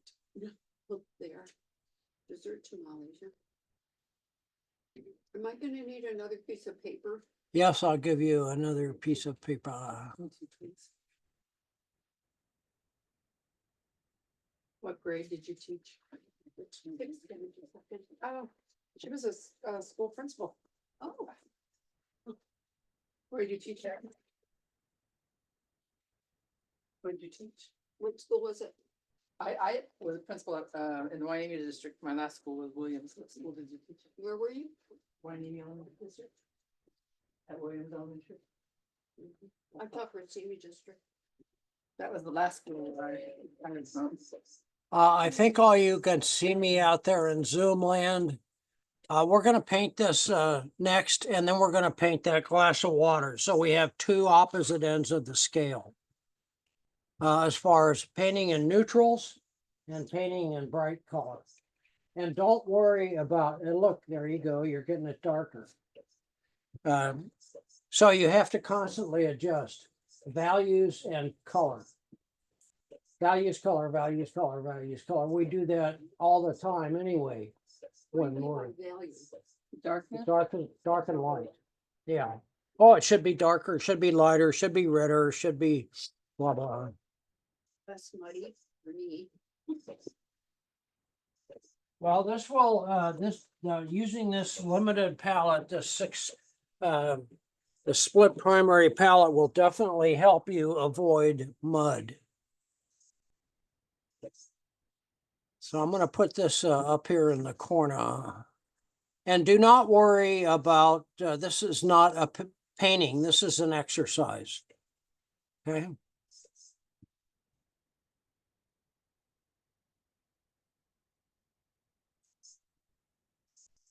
Jeez.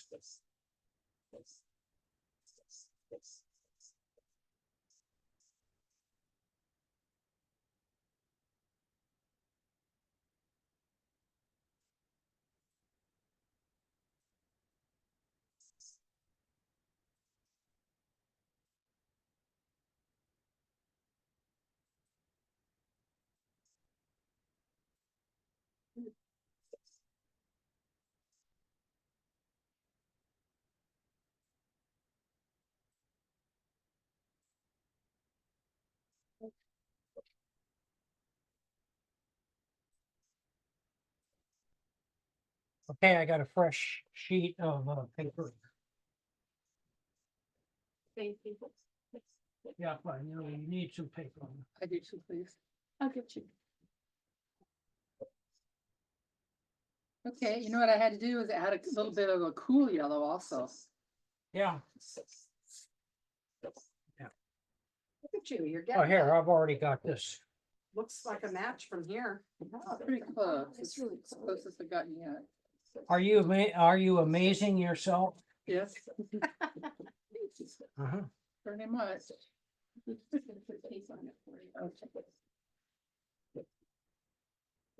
By the way, remind me at the last 15 minutes or so, I want to show you guys something. Okay. About, besides, now that you will have explored and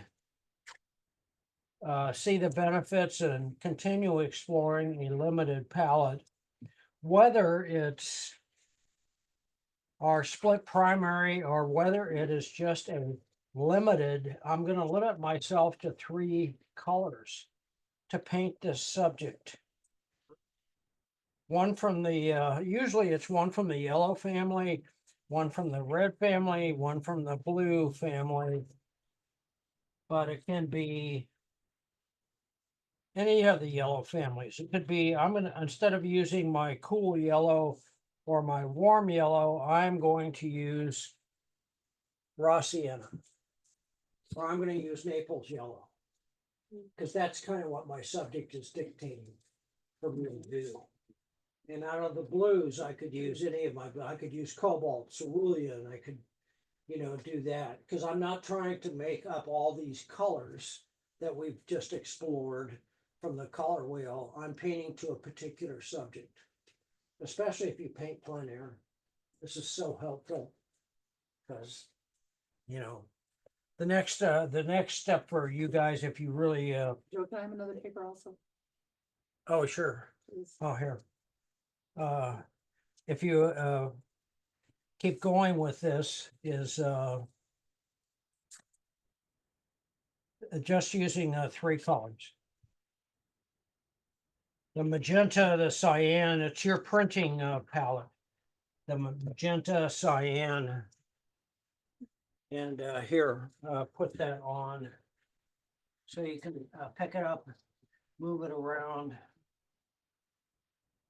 What blue, in, Phthalo, quinacridone rose. oh, phthalo blue? Phthalo blue, quinacridone rose, and lemon yellow, cad yellow, Okay, light, cad yellow light, Hansa yellow. because I used manganese because I didn't have phthalo blue. Manganese is a pretty good bright. That's what I used because I didn't have phthalo blue. Yeah. So Hansa yellow, phthalo blue, Any clean yellow like lemon yellow, yeah. not red, but magenta, quinacridone rose. You don't want red because you will never get a good purple out of red because it has yellow in it and purple doesn't. Well, I use phthalo red because it was my warm red.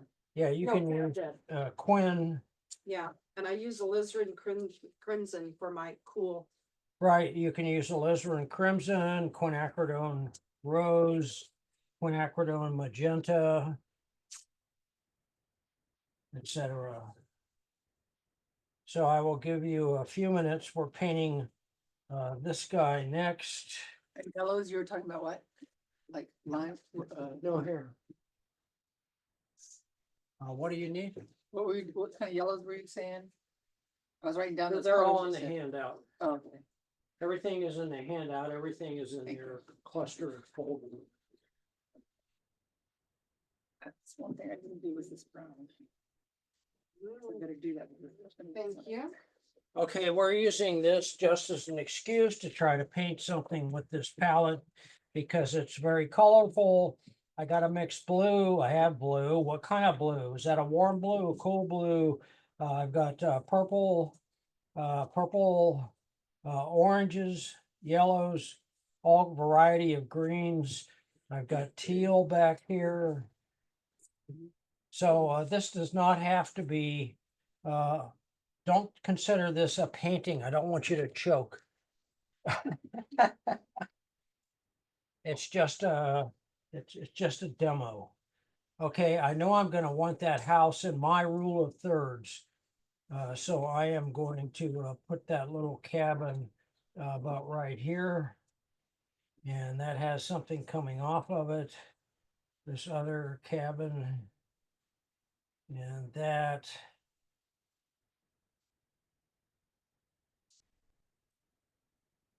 And this, so now I've got this little architectural thing set up.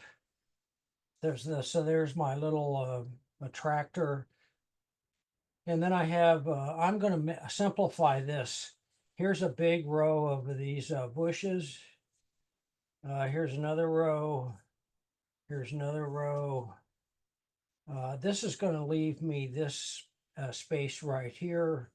So I can kind of make a path into it. Here's my horizon line right back here where this house is sitting. There's my horizon line going across there. So that's my horizon line. That means a lot. I don't care about rocks. I don't care about anything else. I don't care about fence posts. I don't care about anything else. I'm just after the big shapes. Big shape, big shape. Okay, and then I've got this hill coming up here. And it goes off the page about here and it comes down to about there. That's my hill. Here's my rest of my horizon line. And then I've got this mountain, this distant hill, Purple Mountain Majesty Hill. So that's in the background. I don't care about the rest of it. And then I've got all these darks, but I've really got these autumn trees. So I'm just kind of do a shape for those. That's orange. That's that orange part. So that's really all I need for drawing. I've got my big stuff in. Make sense? Mhm. Okay. And I've got this in the right spot, I think.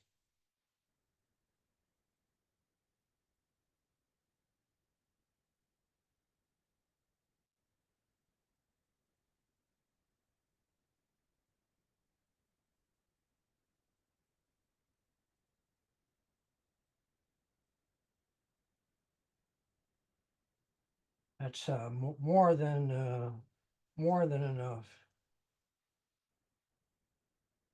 Just to show you, yes, there's my little window. So now I'm ready to paint. Now I got to figure out how to paint it. I've only got 6 colors. Oh no.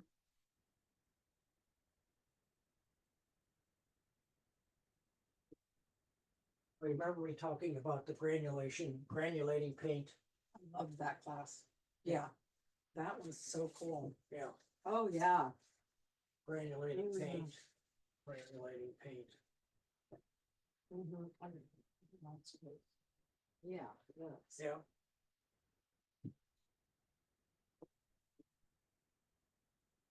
Fun stuff. Okay, I'll give you a few minutes to pencil this out. Don't try to draw windows, doors, bushes. They're just a shape. Don't try to draw things. Try to draw shapes. Okay? Joe, Yes. can you hear me? Okay, that red pencil, you once told me what it was called. I forgot. Oh, What it's kind it's a Prismacolor. It's a Col Erase. It's a Okay. Col, COL-ERASE. And Okay. it's in the Prismacolor rack. Only I Okay. can erase a lot of that stuff. Okay. And you can paint over it and nothing shows through. But even is that okay? Is that right? Yes, well, Okay. you can erase it much better than graphite. What's it called again? Col, COL dash Erase. ERSE, Col Erase. Thank you. Uh-huh.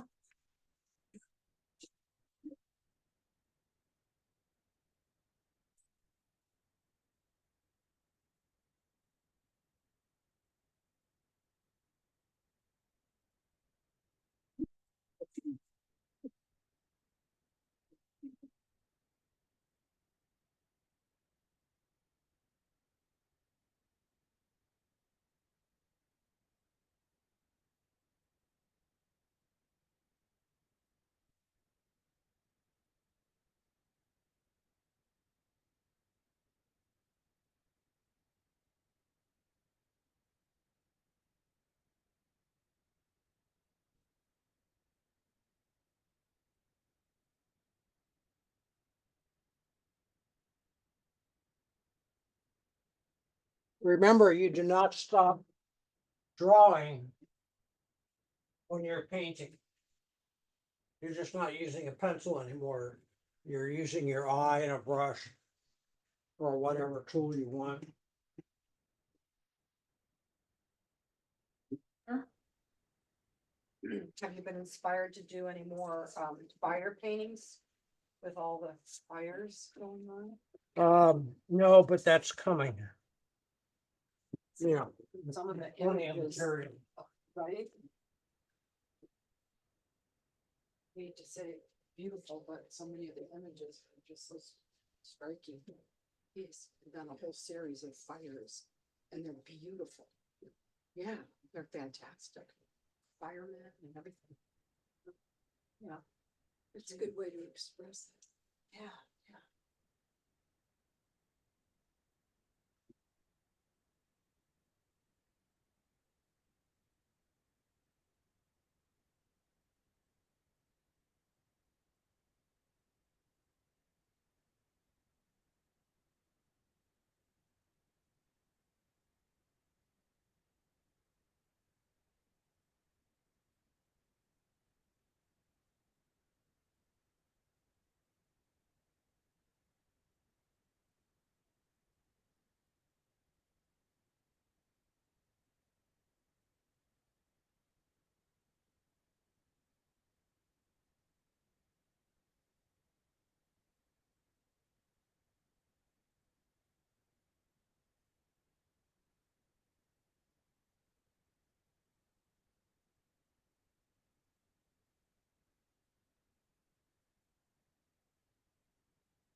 Okay.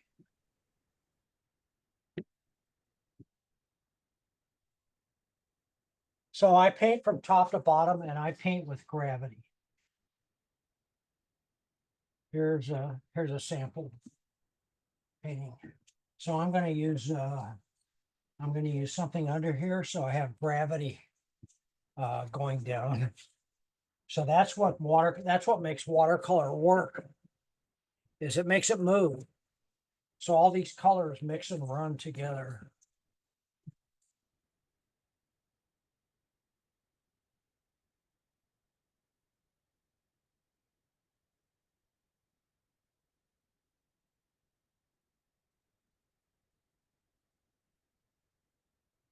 Okay, I paint from top to bottom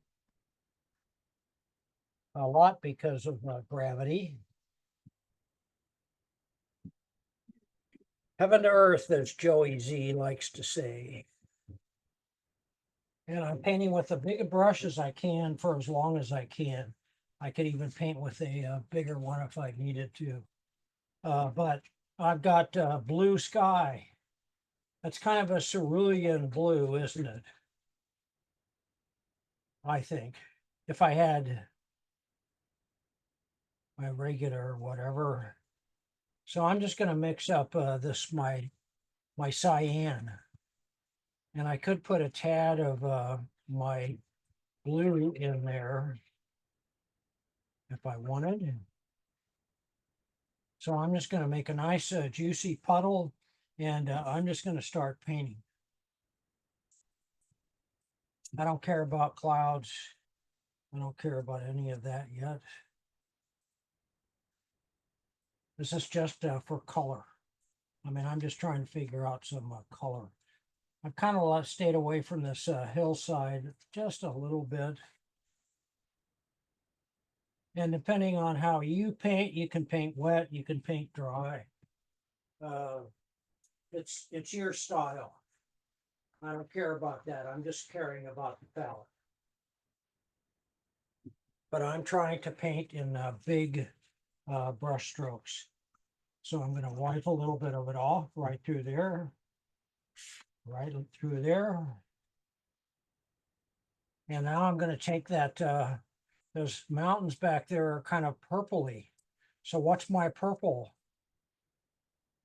My purple is my magenta and my blue. And I've got a blue here with some yellow in it. I am going to mix my magenta with that because those purple mountains aren't really that purple.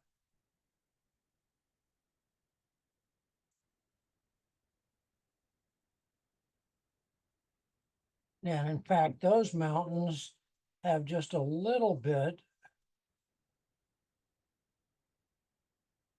of yellow in them. And they have a little bit of red. I'm going to use my red, not my magenta. There we go.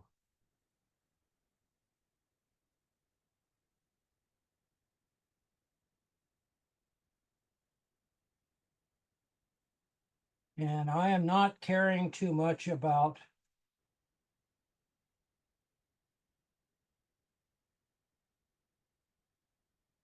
all this stuff and trying to get exact matches. So now I've got yellow. I've got all this stuff back here, which is yellow, and that's yellow with red in it. That's what I'm seeing. So that's my yellow with red in it. So I'm going to start putting some of that in. I'm going to try to keep it kind of bright. And I can go all the way down here. I want to keep this little place open because I want that to be that teal color. I want the roof of this shack, cabin, whatever, to be white paper for now. I'm going to use a little bit more of that warm yellow.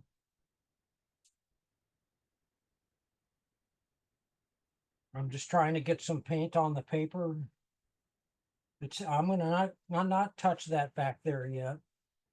Now I have some orange, and we figured out that we can get a good orange either way. So now I've got some of this orange in here.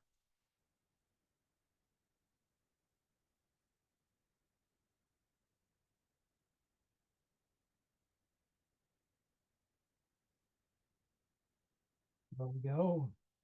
I'm going to put a little bit of orange over here because I've got so much orange in this Hey, area. Joe, can you tell me Yes. how you made your orange? What color? Yellow and red. I used my warm yellow, my warm red. Okay, it's really pretty. Yeah.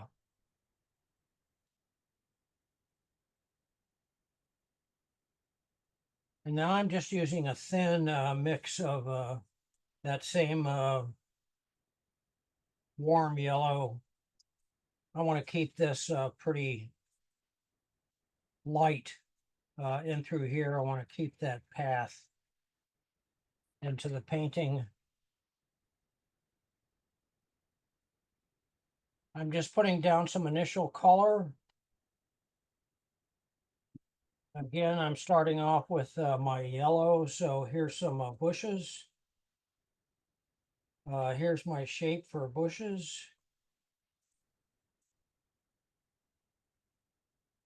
Here's another shape for the bushes. I'm going to cover that all up for now. And I see that I have some kind of orangey stuff going on in there. So I'm going to make some orange again.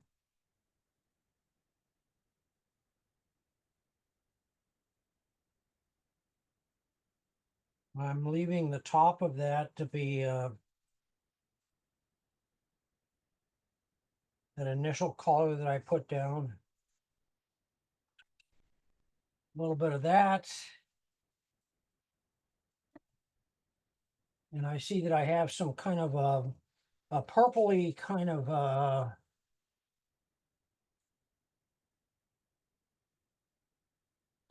red purple. So I'm going to make a purple. I'm going to keep a lot of it red. So there's my kind of purpley color.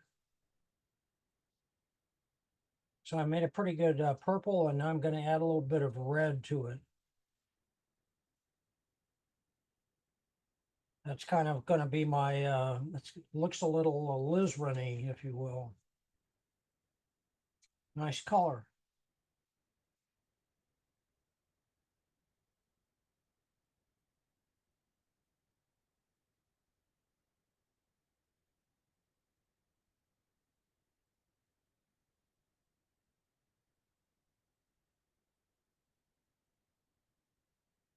I'm going to make a little green, but I want it to be kind of a yellow green. So I'm going to use my cool green and my cool blue to make kind of a yellowy green.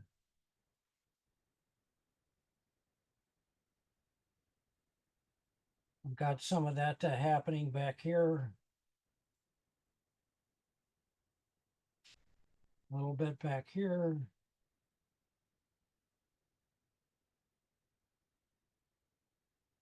A little bit up in here. Some bushes, whatnot.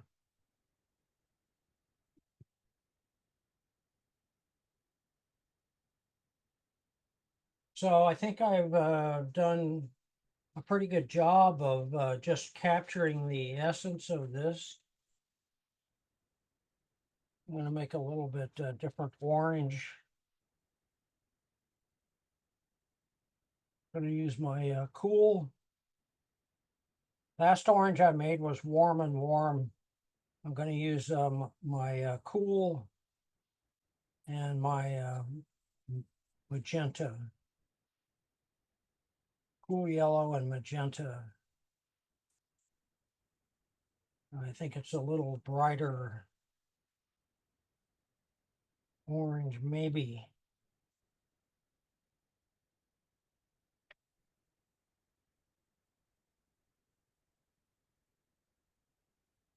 I like that orange.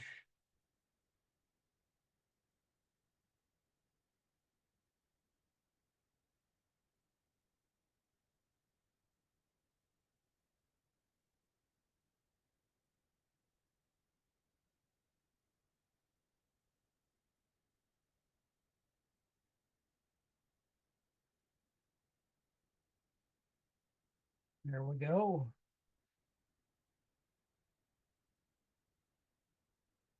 I'm gonna let that dry for just a couple of minutes.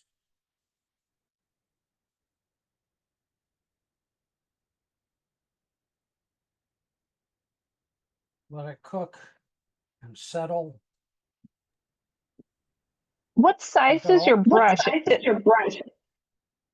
It's a inch. It's a 1 inch. Thank It you. works pretty good. It works pretty good for me on this 9x12 sheet of paper. I don't get too fussy with it. So I think that for my eye, at least, I've done a fairly decent job of trying to get some of those colors to work. So now it's going to be, I'm ready for some darks or midtones, actually, darker midtones.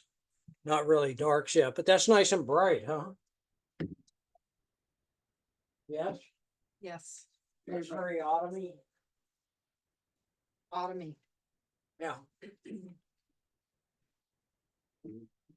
This looks a little bit different on this monitor. This is more purpley in here. In fact, maybe I'll just emphasize that. It does look completely different. This looks cool.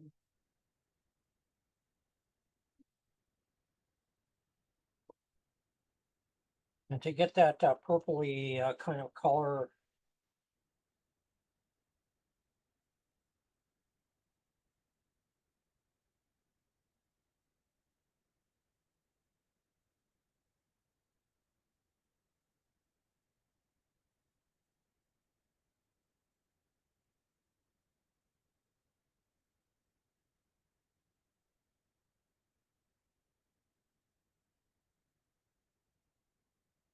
a little bit duller, a little more purpley, but I got to let that settle for a couple minutes.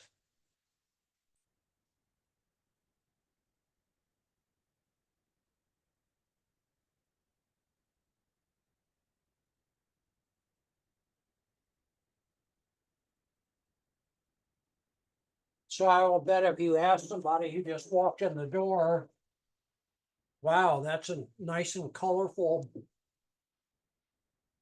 What color did you use for that and that and that? And they probably wouldn't believe you if you told them you just used 6 colors.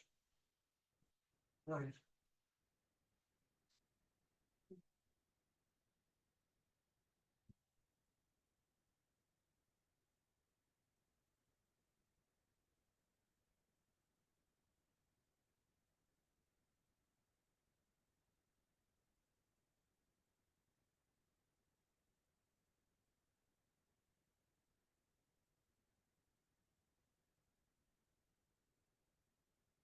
I'm gonna keep using this big brush as long as I can. So I have to make green, but it's not a bright green. So I'm gonna use my warm yellow. And I'm gonna use my blue, not my cyan. I'm gonna make kind of a subdued green.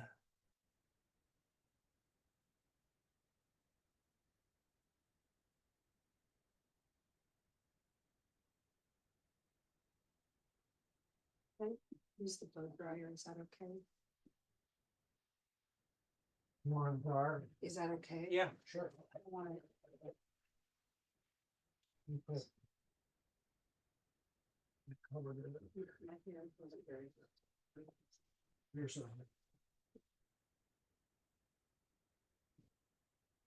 so I'm mixing up this, well, here's a plug right there in front of you. Right here, Judy.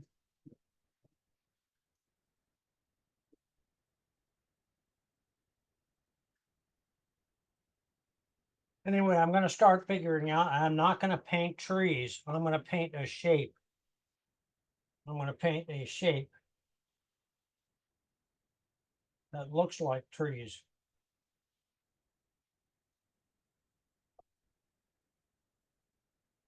There we go.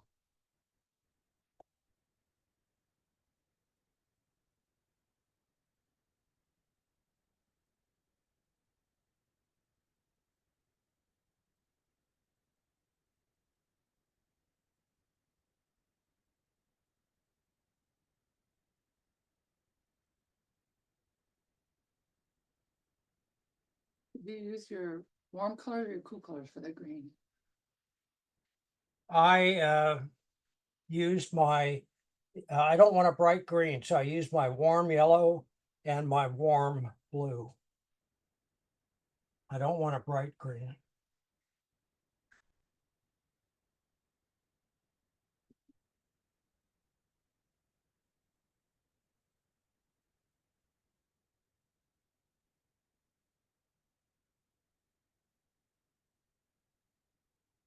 This is setting up my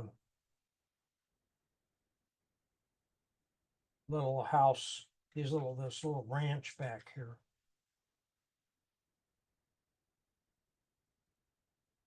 And again, I'm just following shapes. I'm painting shapes. I'm squinting my eyes at my reference.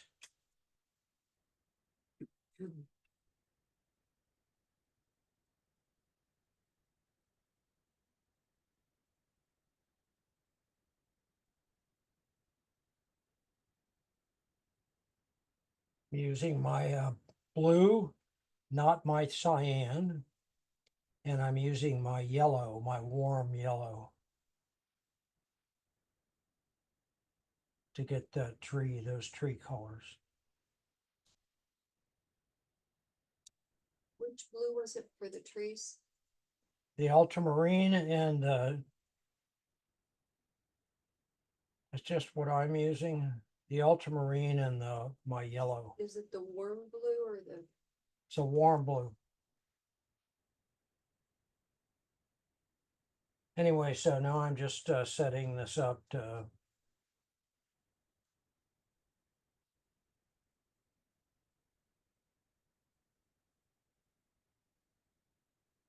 don't try to paint all these little trees. Just paint little holes here and there.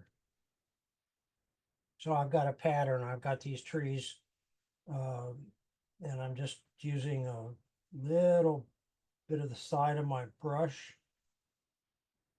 See how I can get those distant trees also? I'm just touching my brush.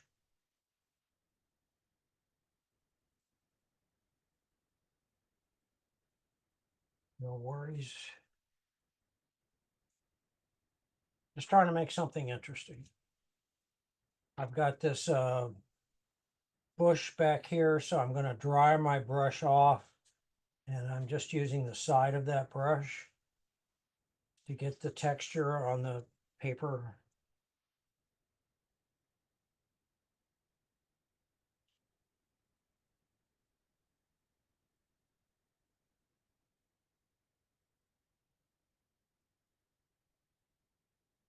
I do have all kinds of artistic license here.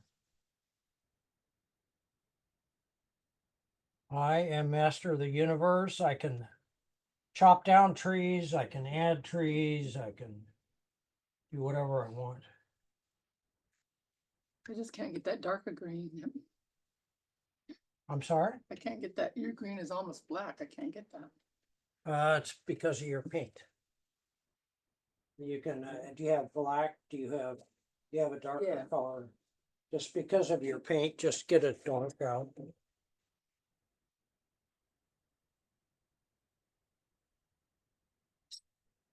Okay, I'm going to wet it around the edges of this a little bit. So I'm softening these edges. Just cause I want to.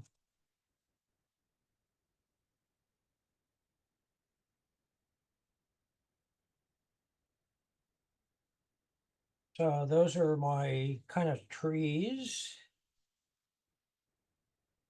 Indication of shapes that might look like trees.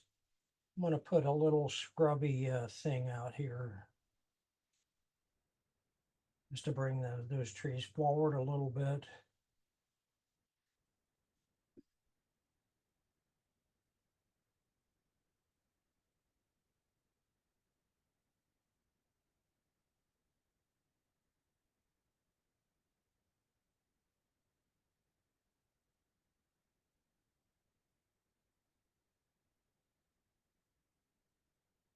Gonna mix up a little what I think is the color for the side of that house, that barn. I want kind of a dirtied up orange.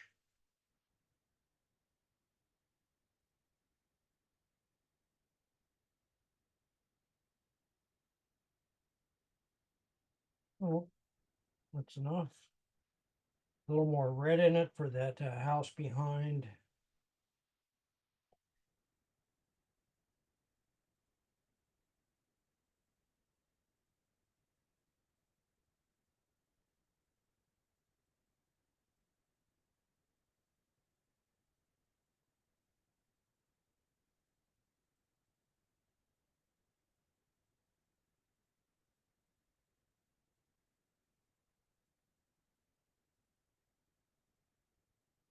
Take that red and add some of my blue to it. My warm blue to make a dark.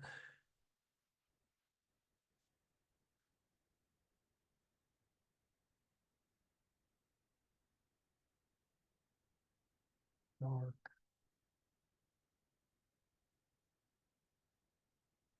Shadow.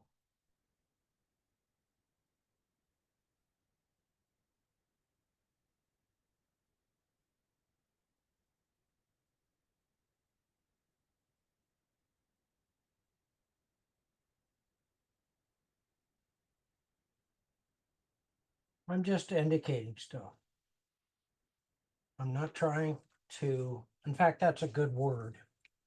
Indication.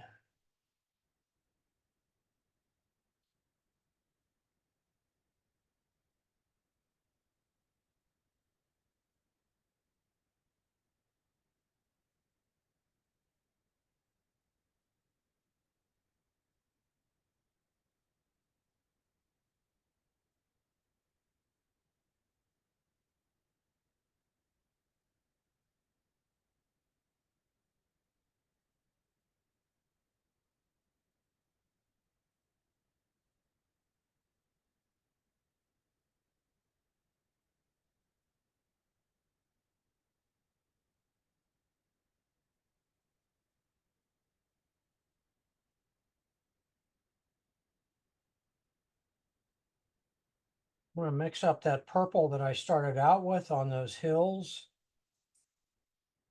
So there's some purple. I'm going to contaminate my palette. Use a lot of those. See, that's another advantage of this is I can use this paint that I've already put down.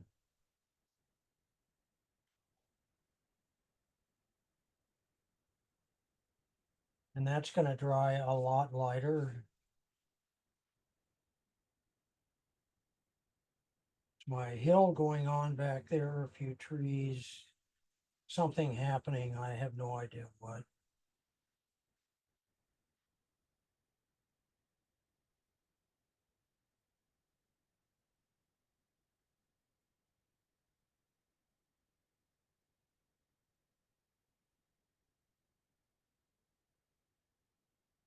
And so I'm just continuing to paint shapes, not things.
Looks pretty colorful to me. I'm going to add just a touch of this lighter green down in here.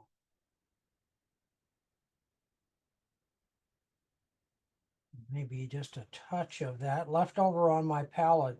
Now I've got a bunch. If I were using a bigger palette, it would even be better because now I've got all those colors that will mix and mingle and do their thing.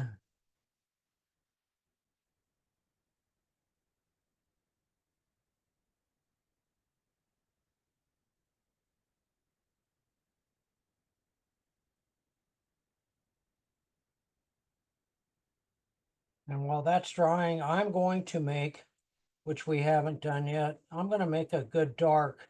I'm going to mix all of these colors together to make a dark.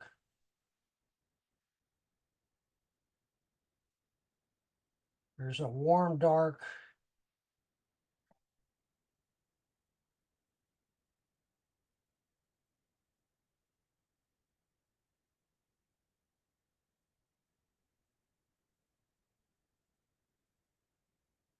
That's a pretty good neutral dark right there. Just by mixing all those colors together.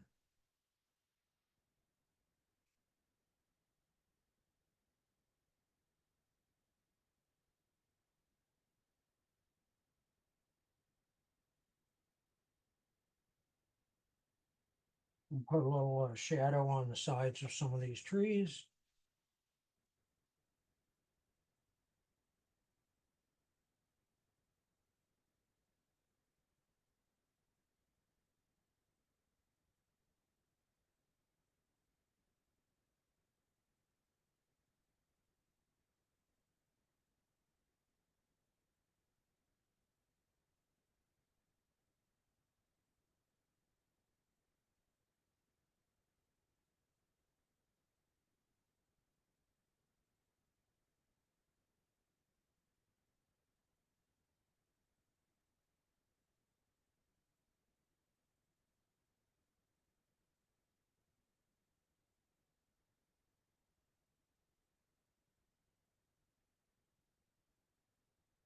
Coming together.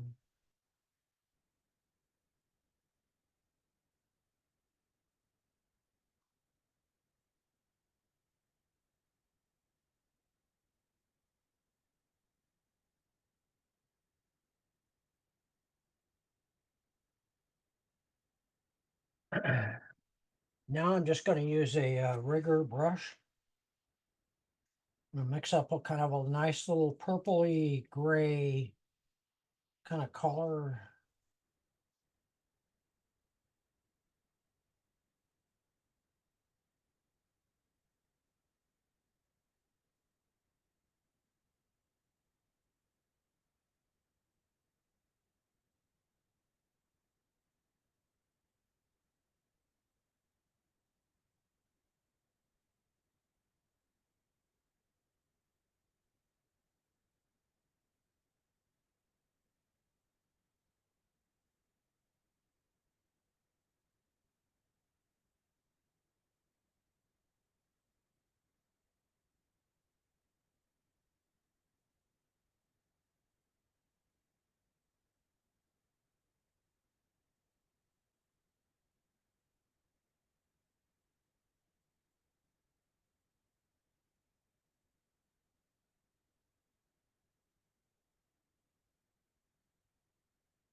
I'm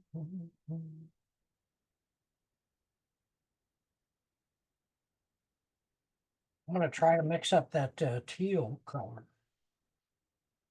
Put it on those roofs. I know I'm gonna use my cyan. I don't need very much of it, and I need just a little touch of that my cool yellow.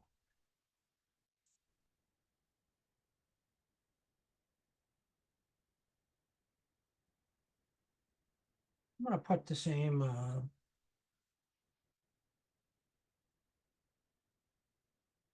roof on that guy. Even though it has a little bit of rust on it and whatnot.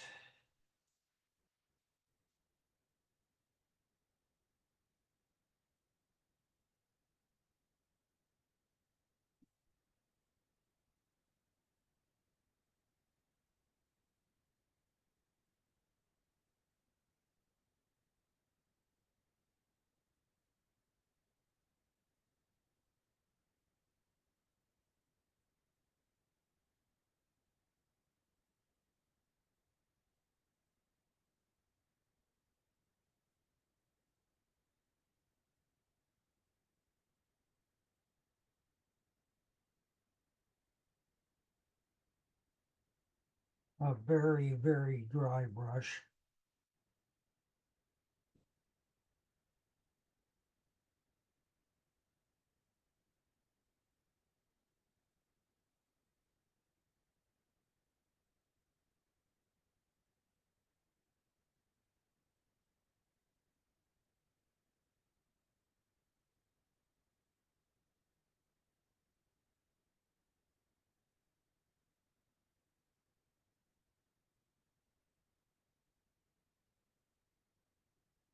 And yes, there is white paint.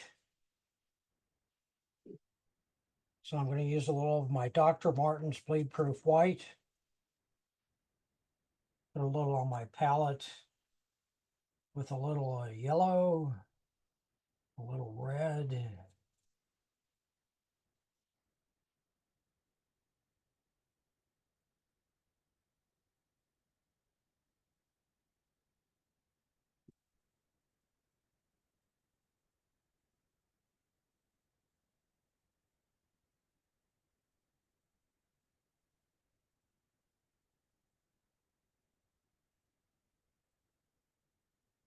Just add a little something.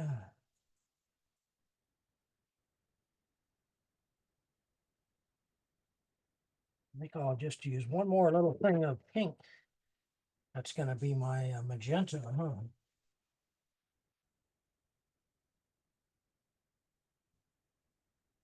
Yep, there's my pink. I just want a little bit of pink over here. There we go.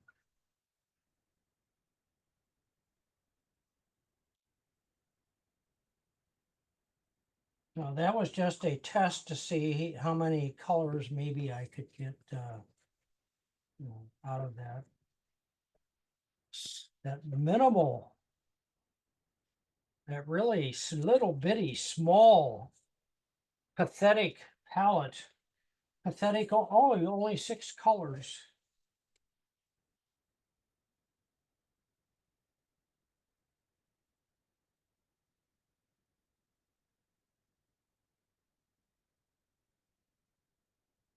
Anyway, so all I tried to do is capture the essence of that.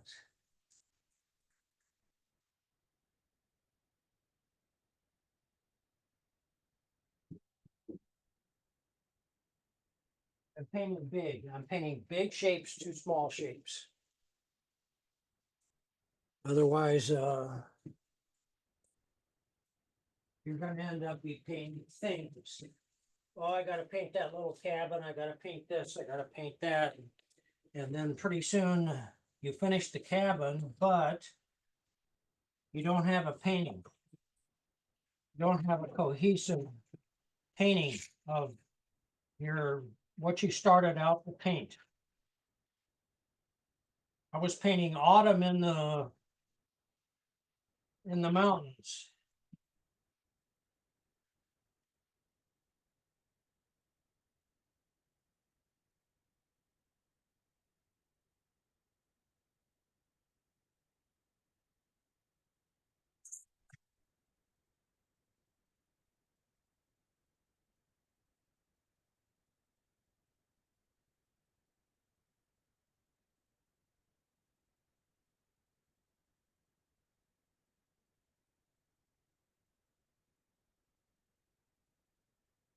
So in 10 minutes, I'm going to start a glass of water. And this is going to be just the opposite of this. This is going to be neutrals. Neutrals? What are those? Isn't that mud? No, it's not mud. See, I was painting, instead of each of an individual tree, I was painting a mass of trees. A cluster, if you will. And they just look like trees. I mean, the tops are what's going to make the difference.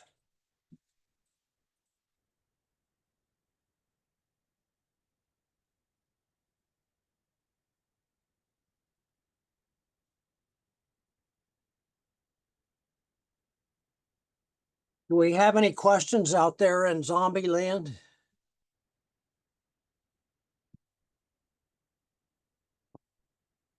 No questions from zombie land? Are you still there? Maybe you muted. Oh, they're still there. But they can hear us. Yes. Good. Any questions? Anybody just plodding along? Hey, anytime you learn something, anytime you try something new or at least out of your comfort zone, it takes a little bit to get there. Okay. I was popping it on and holding it in my hand the whole time. Oh, there you go. Look at all those colors you got. Nice purples, nice blues, nice oranges, greens, ochres. That was fun. This is, yeah, it's nothing to do with painting or style or anything else, or drawing or anything else. It's just what is my palette? Not paper, not materials. What is my palette?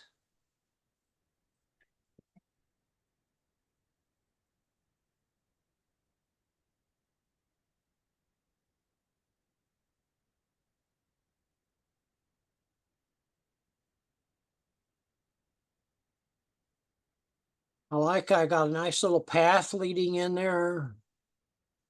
Kind of, sort of.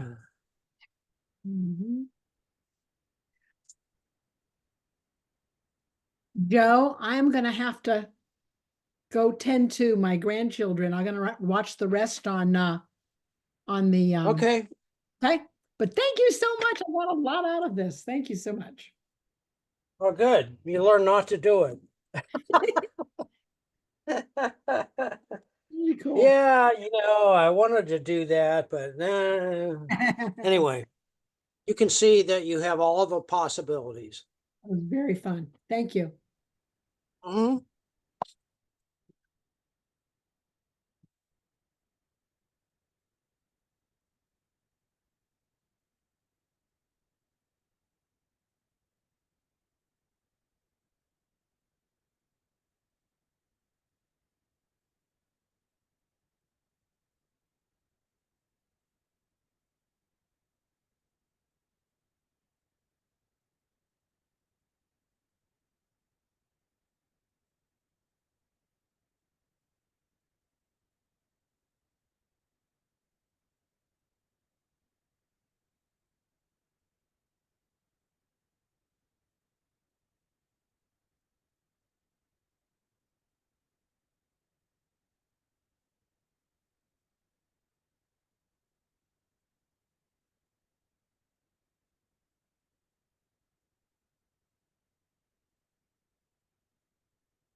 Okie doke.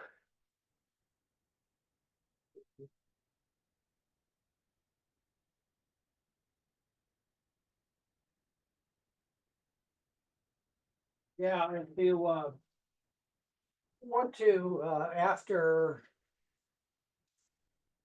You digest all this stuff. Try this one. This is a very fun one. There's even a better one. A little bit different. But this is the, That one's beautiful. yeah. That's that palette right there. You don't need any more than that, do you?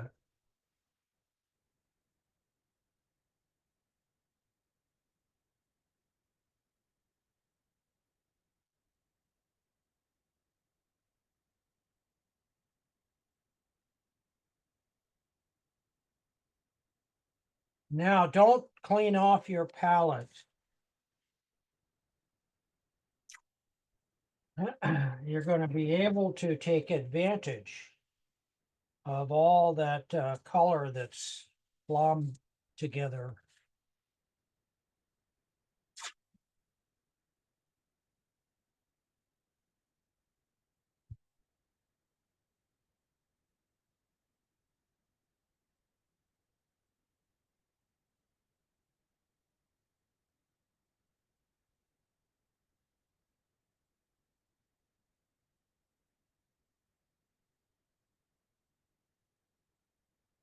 By the way, just so you know, it's in the handout, but it's also here. So I am showing you these. These are the colors that I'm using. A warm and a cool of each primary.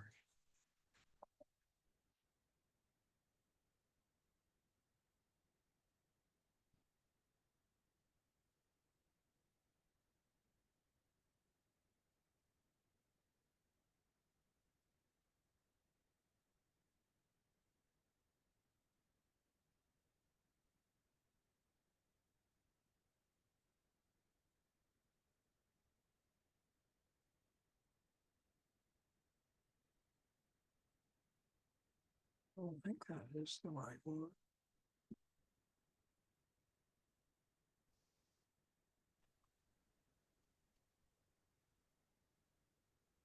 Here it is.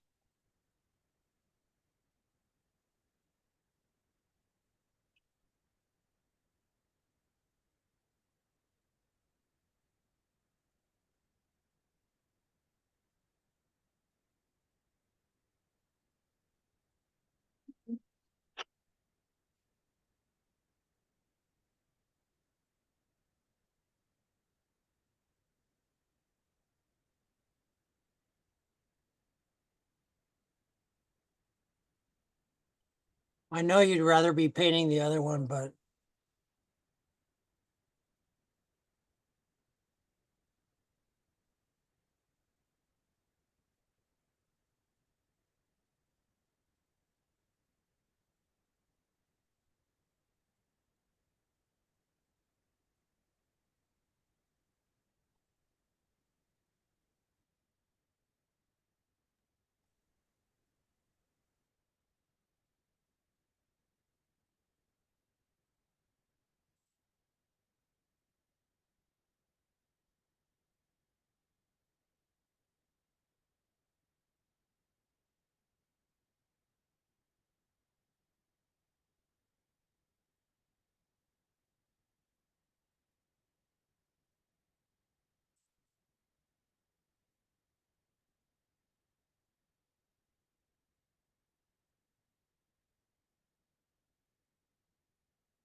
Trying to paint techniques at home using my acrylics and see if I can get the same kind of result.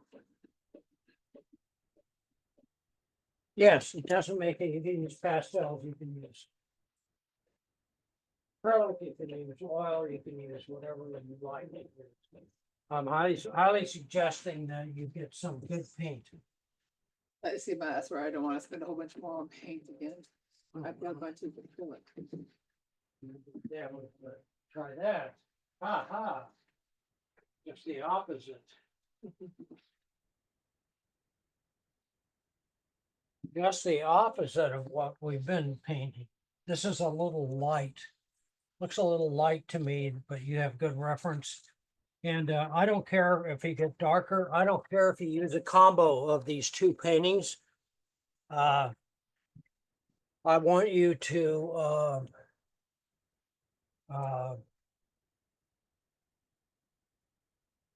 I have another paper, Joe. I didn't bring any paper. oh, oh, you need paper.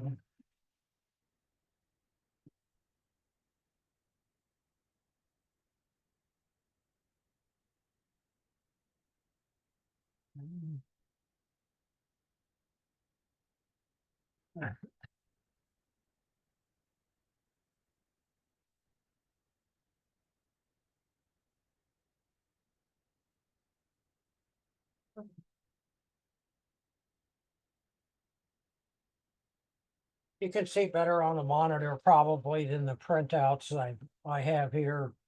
But where did I go with this?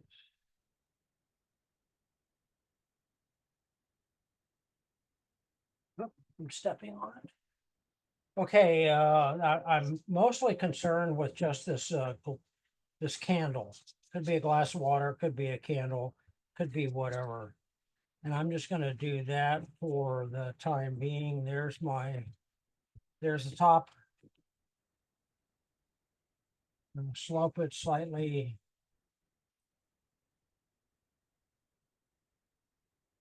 Side. This doesn't have to be exact.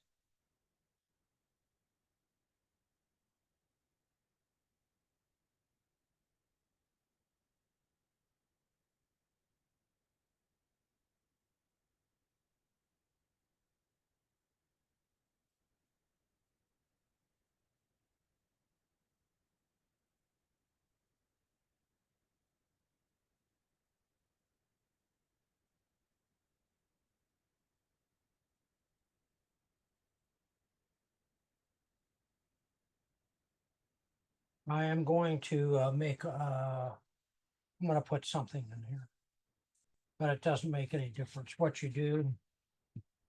I want you to use neutrals.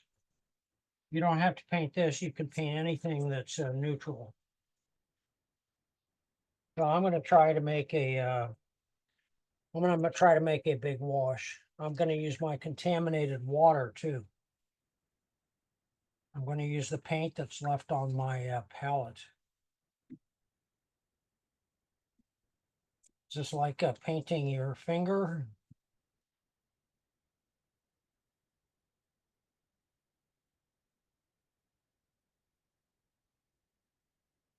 So I'm going to start kind of trying to sculpt this. I'm going to give it a little horizon. See how beautiful that neutral color is?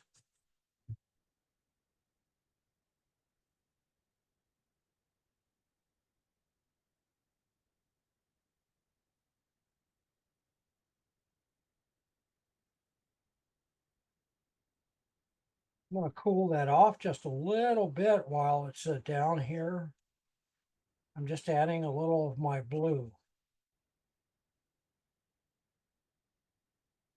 So that's going to give me a cool down here. See how that's a little cooler?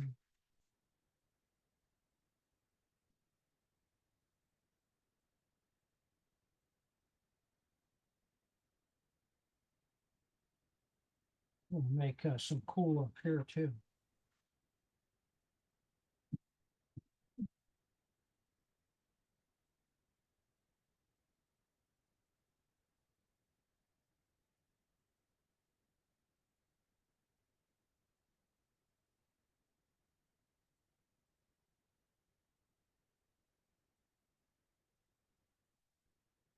I'm gonna add a little yellow to that, a little red to that.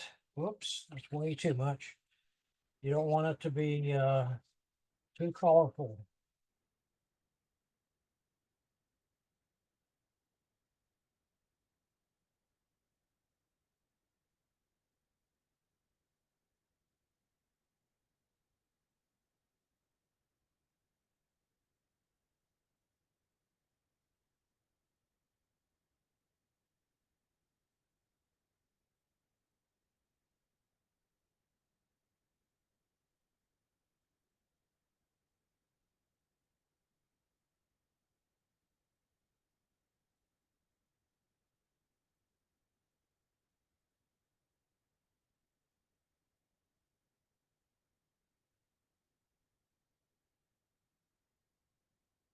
Pick it out, move it if you have to.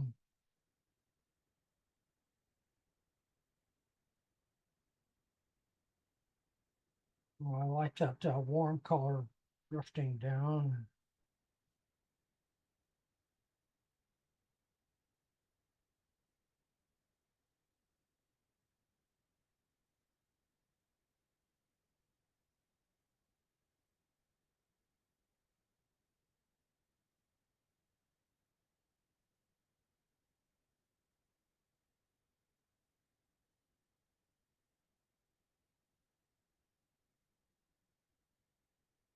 I'm just indicating.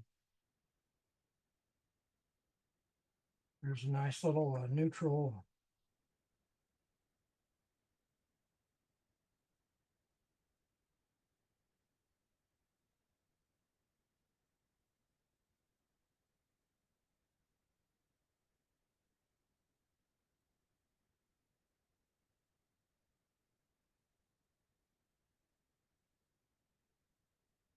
Nice little warm gray now. That's a nice warm gray.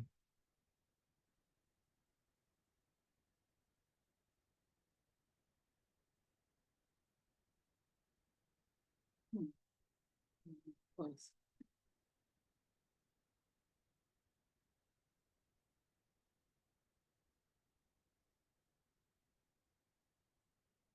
You'll notice that's got a little bit of cool on the sides. So I'm just going to make a little cooler.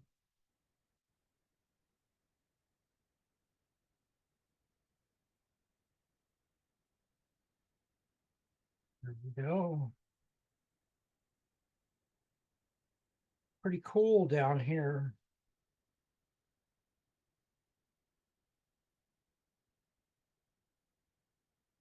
Can't get anything close to those colors.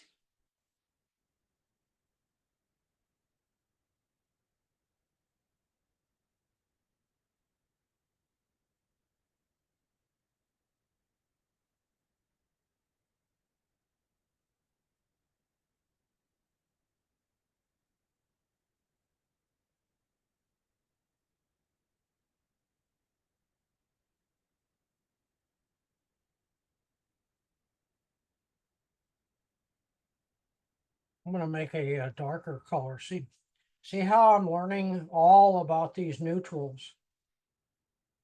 So I've got blue here, and I'm going to neutralize that with some red and a little bit of a yellow.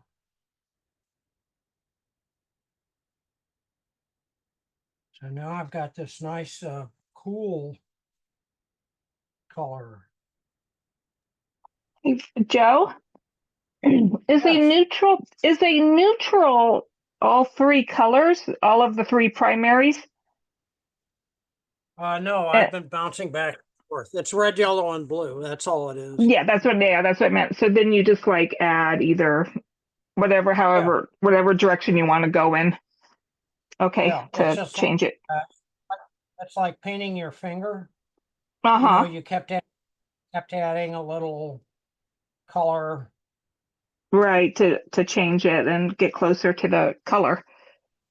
Yeah, it's too blue, it's too red, it's whatever. Yeah. Okay, thank you. Uh-huh.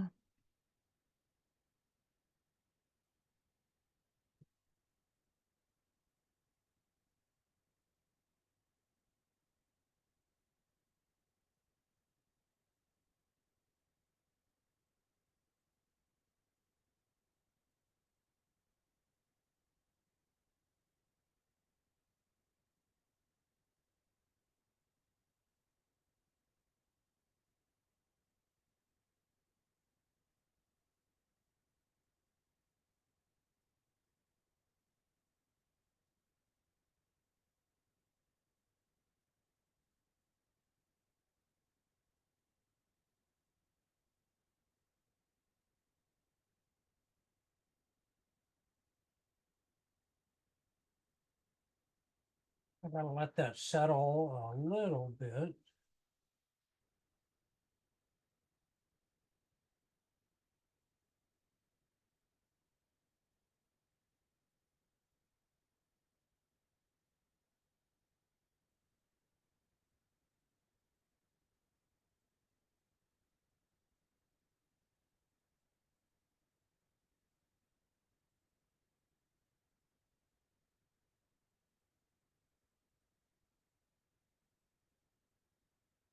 Yeah, I'm just looking at my palette. I'm not looking at my colors anymore. I'm just kind of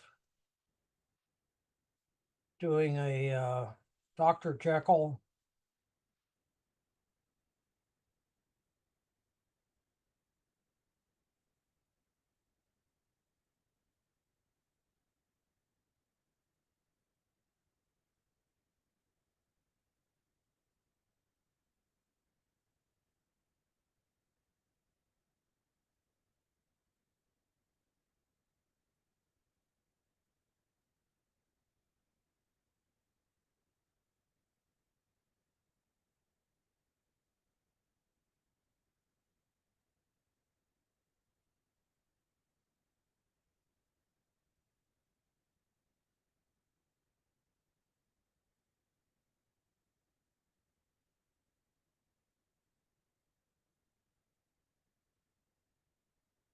Now that's two blue, two purple. So what's the complement of purple? It's yellow.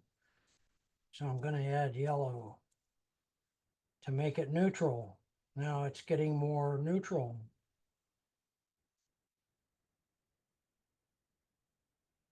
I got to let that settle for a few minutes.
This is a challenge. Yes, it is. That's why we're doing it.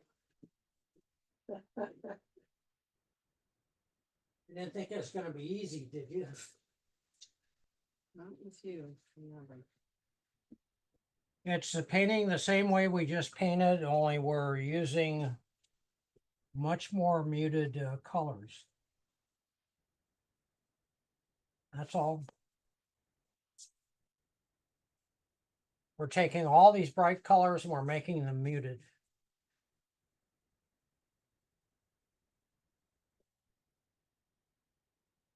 I don't know how to get rid of the lines or make white white though.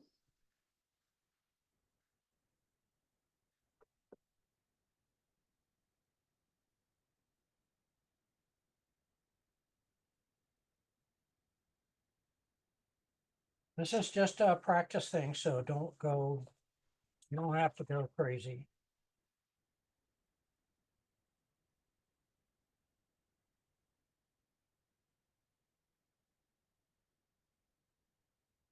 So what we do, because like with acrylics, I can correct mistakes with white. I can, like if I You can do the overstroke, same thing with watercolors just by adding white, just by adding this. yeah, You can make any of your paint gouache. proof white, okay. You can make any of your paint gouache. Okay. Thank you. See ya. Are you leaving? Bye, Kathy. By adding what, Joe? I'm sorry? You can make any of your watercolors opaque, watercolors instead of transparent, just by adding white gouache. I use this. I use Dr. Martin's Blade Proof White. Very, very good.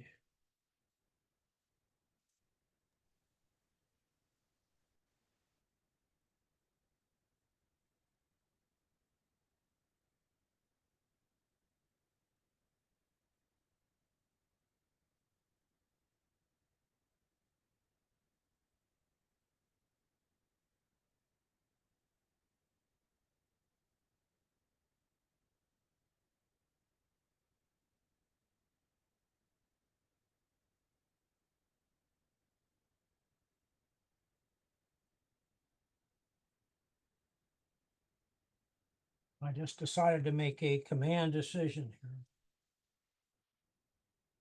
Make this a little more interesting.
Show us something. Not sure of what.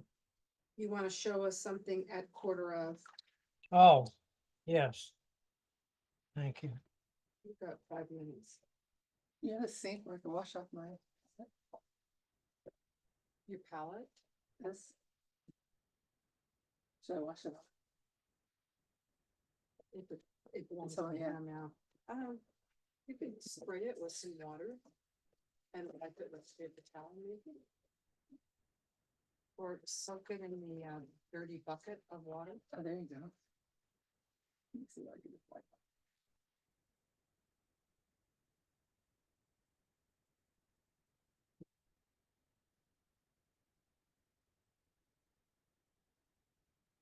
I don't care what you paint, you could paint white elephants.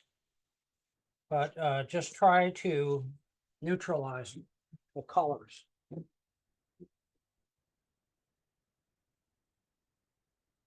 If you find it helpful, you can keep that palette. So yes, this is certainly not as Paint first. Joe? colorful as Joe? yes. I'm sorry. Sorry to mean to interrupt you. Is this going to be on YouTube? On your channel? No, it'll be on Zoom. I'm sending you a YouTube link. It's a private link. Oh, Everybody okay. who signed up, because I can only keep Zoom so long. Right. So Okay. anyway, Well, thank you. so these are these are a couple of examples of what you can do with a 6-color palette, and I think they're pretty interesting. I think they're pretty interesting, the colors that you can get. Yeah. I mean, look at these beautiful colors. Yeah, I couldn't Look at these beautiful get colors. those neutrals like that. Yeah. Beautiful. Yeah. And you were right to say, use your dirty water Yeah, and use everything. use your dirty water. Anyway, I want to show you something quickly that is going to be, unless I've driven everybody away from this workshop.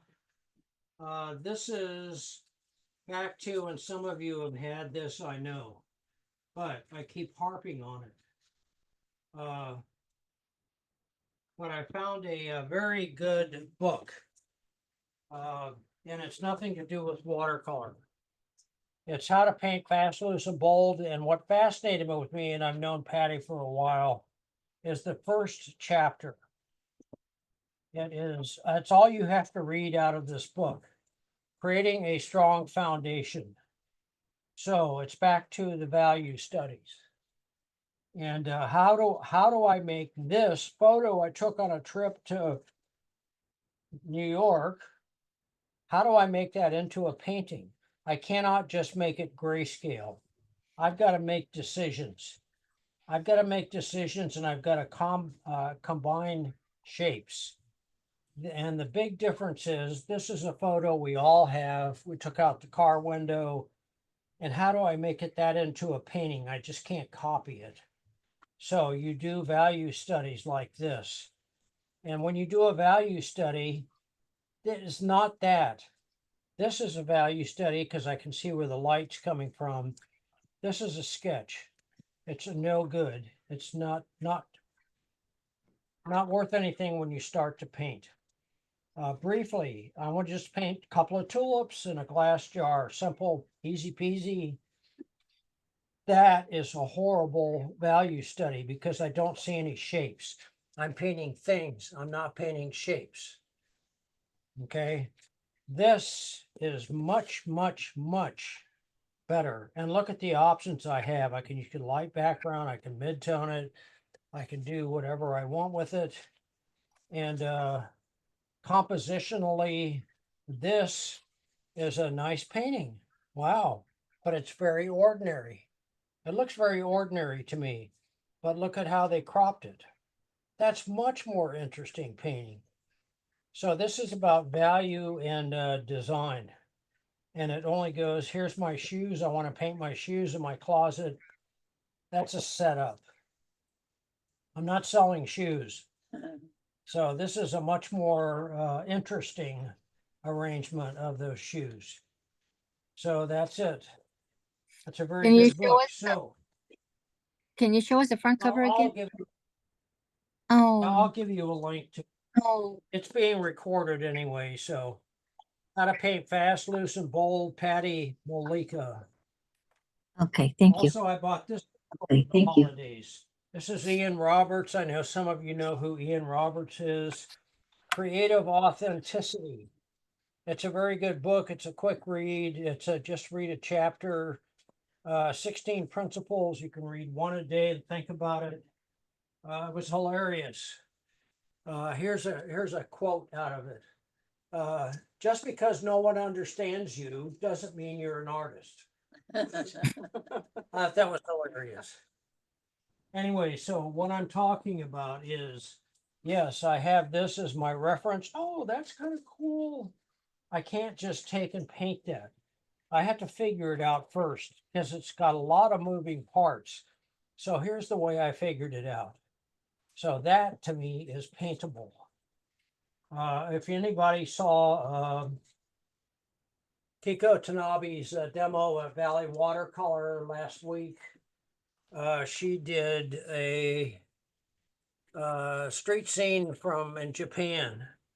And so I did forensics on it. I actually took a screenshot off of it because my class was asking because she did not do a value study. So this is my value study for her painting.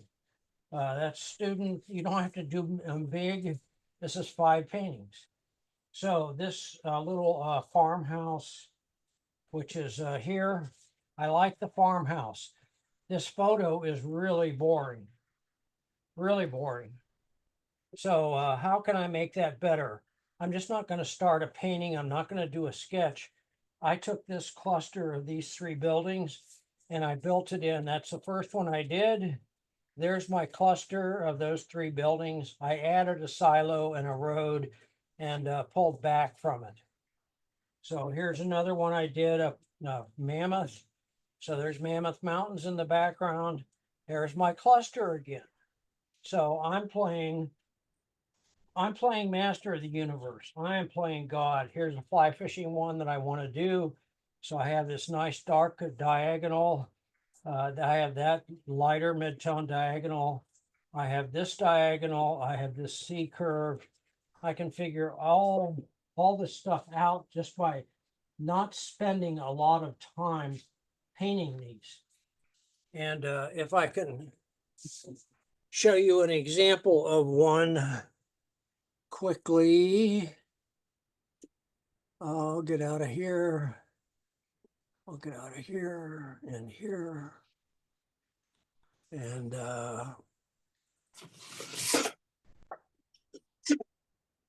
back to cluster. Okay, I'll also put what we painted today in your cluster folder, okay? Okay. And so here is what I was talking about. Now, if you read this, and what I got out of that book was we as artists are always tempted, and we always, a lot of the times, end up with icing. We forgot the cake. So how do you know what to put on the, how do you know where to put the icing? So it's as simple as that. So what I'm saying is that this is that painting by Kiko Tanabe. So I broke it down. This is the cake right here. That's just a mid-tone shapes against a white background. This is the icing. Now I can tell that that side of the street's in shadow and this side is not. And I can tell that, yeah, oh, yeah, that's a person, that's a building, that's a telephone pole, that's a whatever. So it's, for me, it means a lot. It's about foundational shapes, which I'm calling the cake. And here's several, Andy Evenson does this all the time, but a lot of people do this all the time. Here's Joey Z, Joseph Zabukvich. I know you know who he is. There's a light, mid-tone, and dark. And this is Alvaro. And they've both been painting in black and white a lot lately. This is that scene. So here's just a Photoshop posterization of it. That's still too much information for me. It's disjointed. So here's my, after I edited it, added, subtracted, I added some trees, etc., so on and so forth. So if that makes any sense to you, I mean, there's tons and tons and tons of examples about trying to do the cake first and then add the icing. Okay. Does that make sense to anyone? Yeah. That seems like a whole lot of work too. How long does it take you to do those? 5-10 minutes. Really? Yeah. You're not doing a painting, you're doing a study. As long as your proportions are right, you don't have to have any detail at all. If you look at these, there's not a lot of detail. And I put the gray down first. I'm ignoring you. I'm not ignoring you. I'm just. So I put the gray down first, and then the dark, then the icing, so I could tell where the light's coming from, and then you'll be able to paint something. I mean, you got to start here before, if you want to be successful there. The same thing. I see the shapes. I'm not painting things, I'm painting shapes. I could make that any season I wanted. I could make it any time of year. I could make it any time of day. So there's the autumn version of that. So I'm hoping that this makes sense because it will make your paintings much more successful.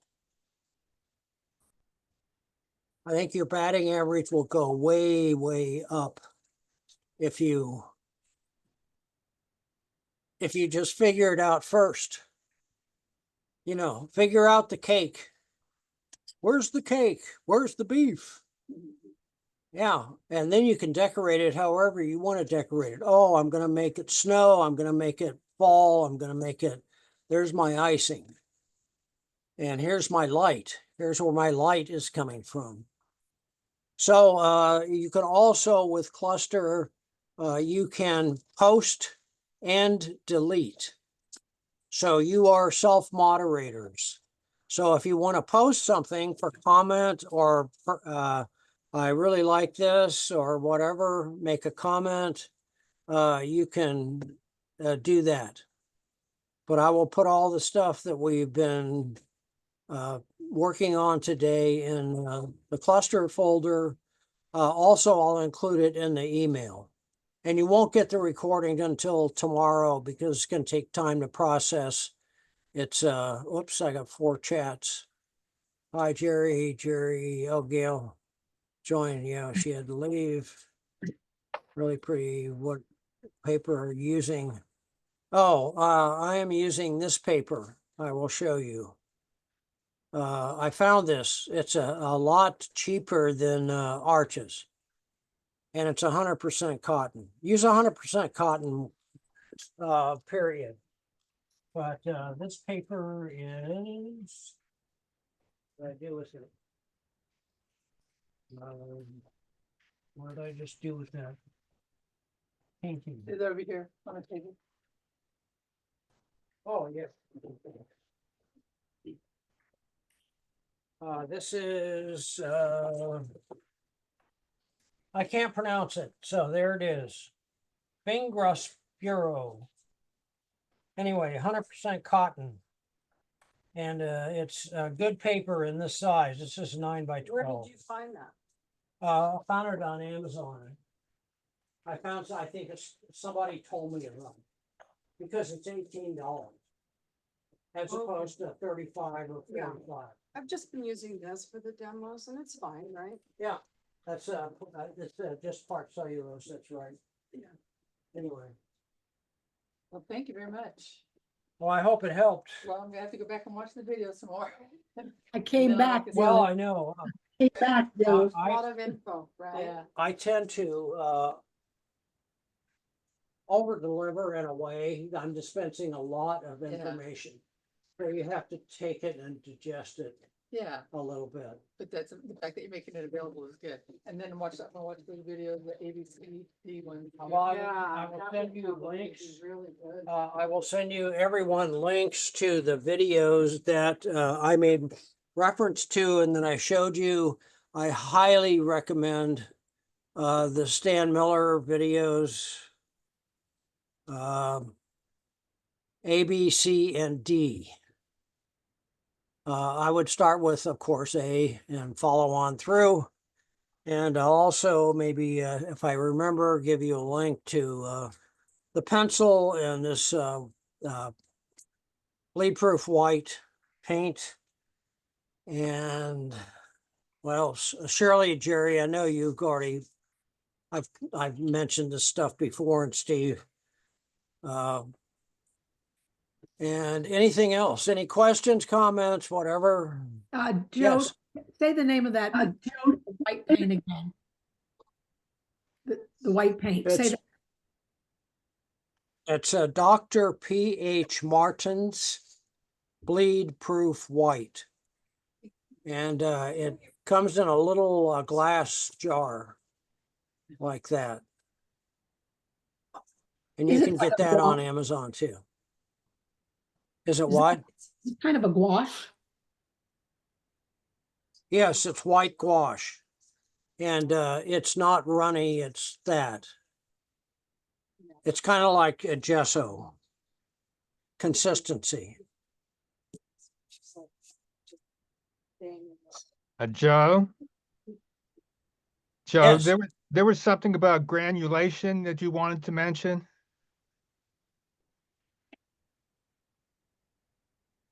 The granulation that I showed before, we've been playing with the granulation. And let me show that to you real quick. It's granulating paint. It's a whole different thing. It's a whole different, oops. But Joe, can you use the granulating paint in because I kind of came across that as like, oh, can I use this color if it's granulating? I mean, does it matter? It will matter the color, not the granulation, but most of the granulating paints will not be the right color. Why is that? Oh, because they darken up. Here's some examples of granulating paint that we've been playing with. I think I put a lot of them away for now, but here's how to make your painting stand out a little bit more. Here's just a country scene, but you see this? You see all that? That painted itself. That's lunar black. It's a Daniel Smith color. You see all these trees? Those all painted themselves.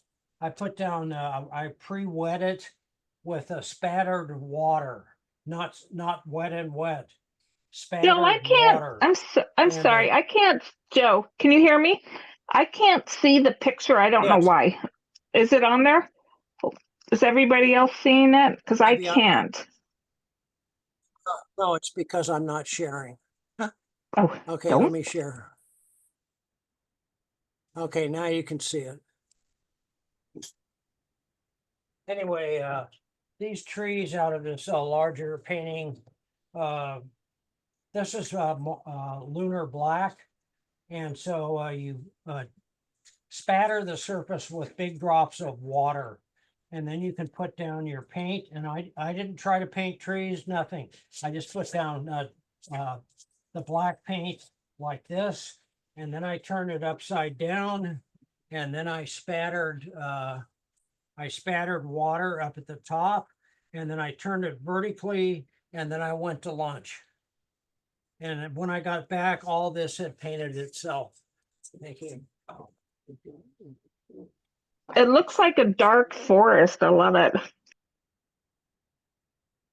Yeah, here's the same thing. This is a country scene. Yeah. This is a country scene. So how do I make my watercolor look different besides the usual techniques? This Another is great one. Thank you. Oh, good. Thank you. This is the Mars or the lunar black painted with that, and then I let this run down. You know, this was damp. I spattered it with water and let it run down. It makes its own rivulets. I call them rivulets. Anyway.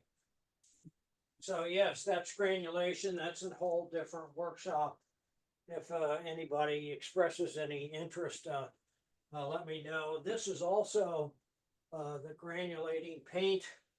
Last one. This is a cottage. This is with one tube of paint. It's called Tundra Violet. And if you can see that it paints blue and brown at the same time. The more water is you use, the brown comes out. And so I like this color a lot. It's called Tundra Violet. It's made by Schminke. And so this is just a black and white painting, actually. But it's got all this color in it. So, and it depends on the density of the particles of paint. The less water is blue, the more water is brown. That's what's coming out. So there you go. Does that help? Hello? Thank you, Joe. Hello? Yeah, Steph, I'm trying to write it down. Tundra Violet. That is such a beautiful color. Yeah, Amazon can't- has it. I'm looking it up right now. You got, okay, good. Tundra Violet, because you can't really get where I'm at. You can't. Well, maybe now. There's an art store. I'm in Santa Barbara. I'm not down by Ventura like I used to be. But that was only Michael's. But they have a good art store up here. Tundra Violet. And who makes that? Oh, Schminke. Schminke. Yeah. It's SCHMI. It's Yeah. German. Beautiful. Anyway, Yeah, just of look course. up Tundra Violet. Just look Okay. up Tundra Violet. Yeah, they'll come up. Okay. Okay. Well, you have a Okay, good guys. rest of your weekend, and thank you. I enjoyed it. And yeah, any kind of workshops. I could have done this anywhere. I don't have my paints up, but I like to see it. It keeps me because I'm still basically a new painter. So yeah, Yeah. That's Good. a I great, enjoy your classes. Keeps you painting. yes, I do. Learn a lot from you. Yeah. Can I cut a love it. lot. Loved it. Thank you. Yeah. You guys have a good weekend. Bye. Well, Bye. bye-bye. Bye. Let's see if I can Yeah, we'll find be this. okay. Sorry. Just pray for the wind not to blow. Yeah. Do me a Well, favor I and hope- pray for the wind not to blow. Are you guys all There you okay? Because go. you guys were close to the fire there in Camarillo. Well, we had one a couple of months ago that was right outside the studio. All the hills across the 101, the freeway, were full of smoke. Oh, that place that we used Anyway, to go. that We was went the painting. Isn't that where we went painting that one time? That whole area burned. We went to the ranch through your place. Did all that burn? no, Oh, no. that didn't burn. Luckily, No. Will Rogers Yeah. State Park burned. Makes me I sad. know. I have a student who lives right across PCH from there, and her Wow. house was still standing. Oh Her my whole gosh. cul-de-sac was gone. House is still standing. Wow. I heard about her. So Yeah. Yeah. anyway, Okay, you guys. okay. Take care. Be safe. Keep painting. I'll send you Bye-bye. I'll send you everything tomorrow. Thank you. Okay, bye-bye. Thank you, thank you. I gotta figure out how to sign off, so give me some time. Unless you just cut me off. There we go. There we go. I got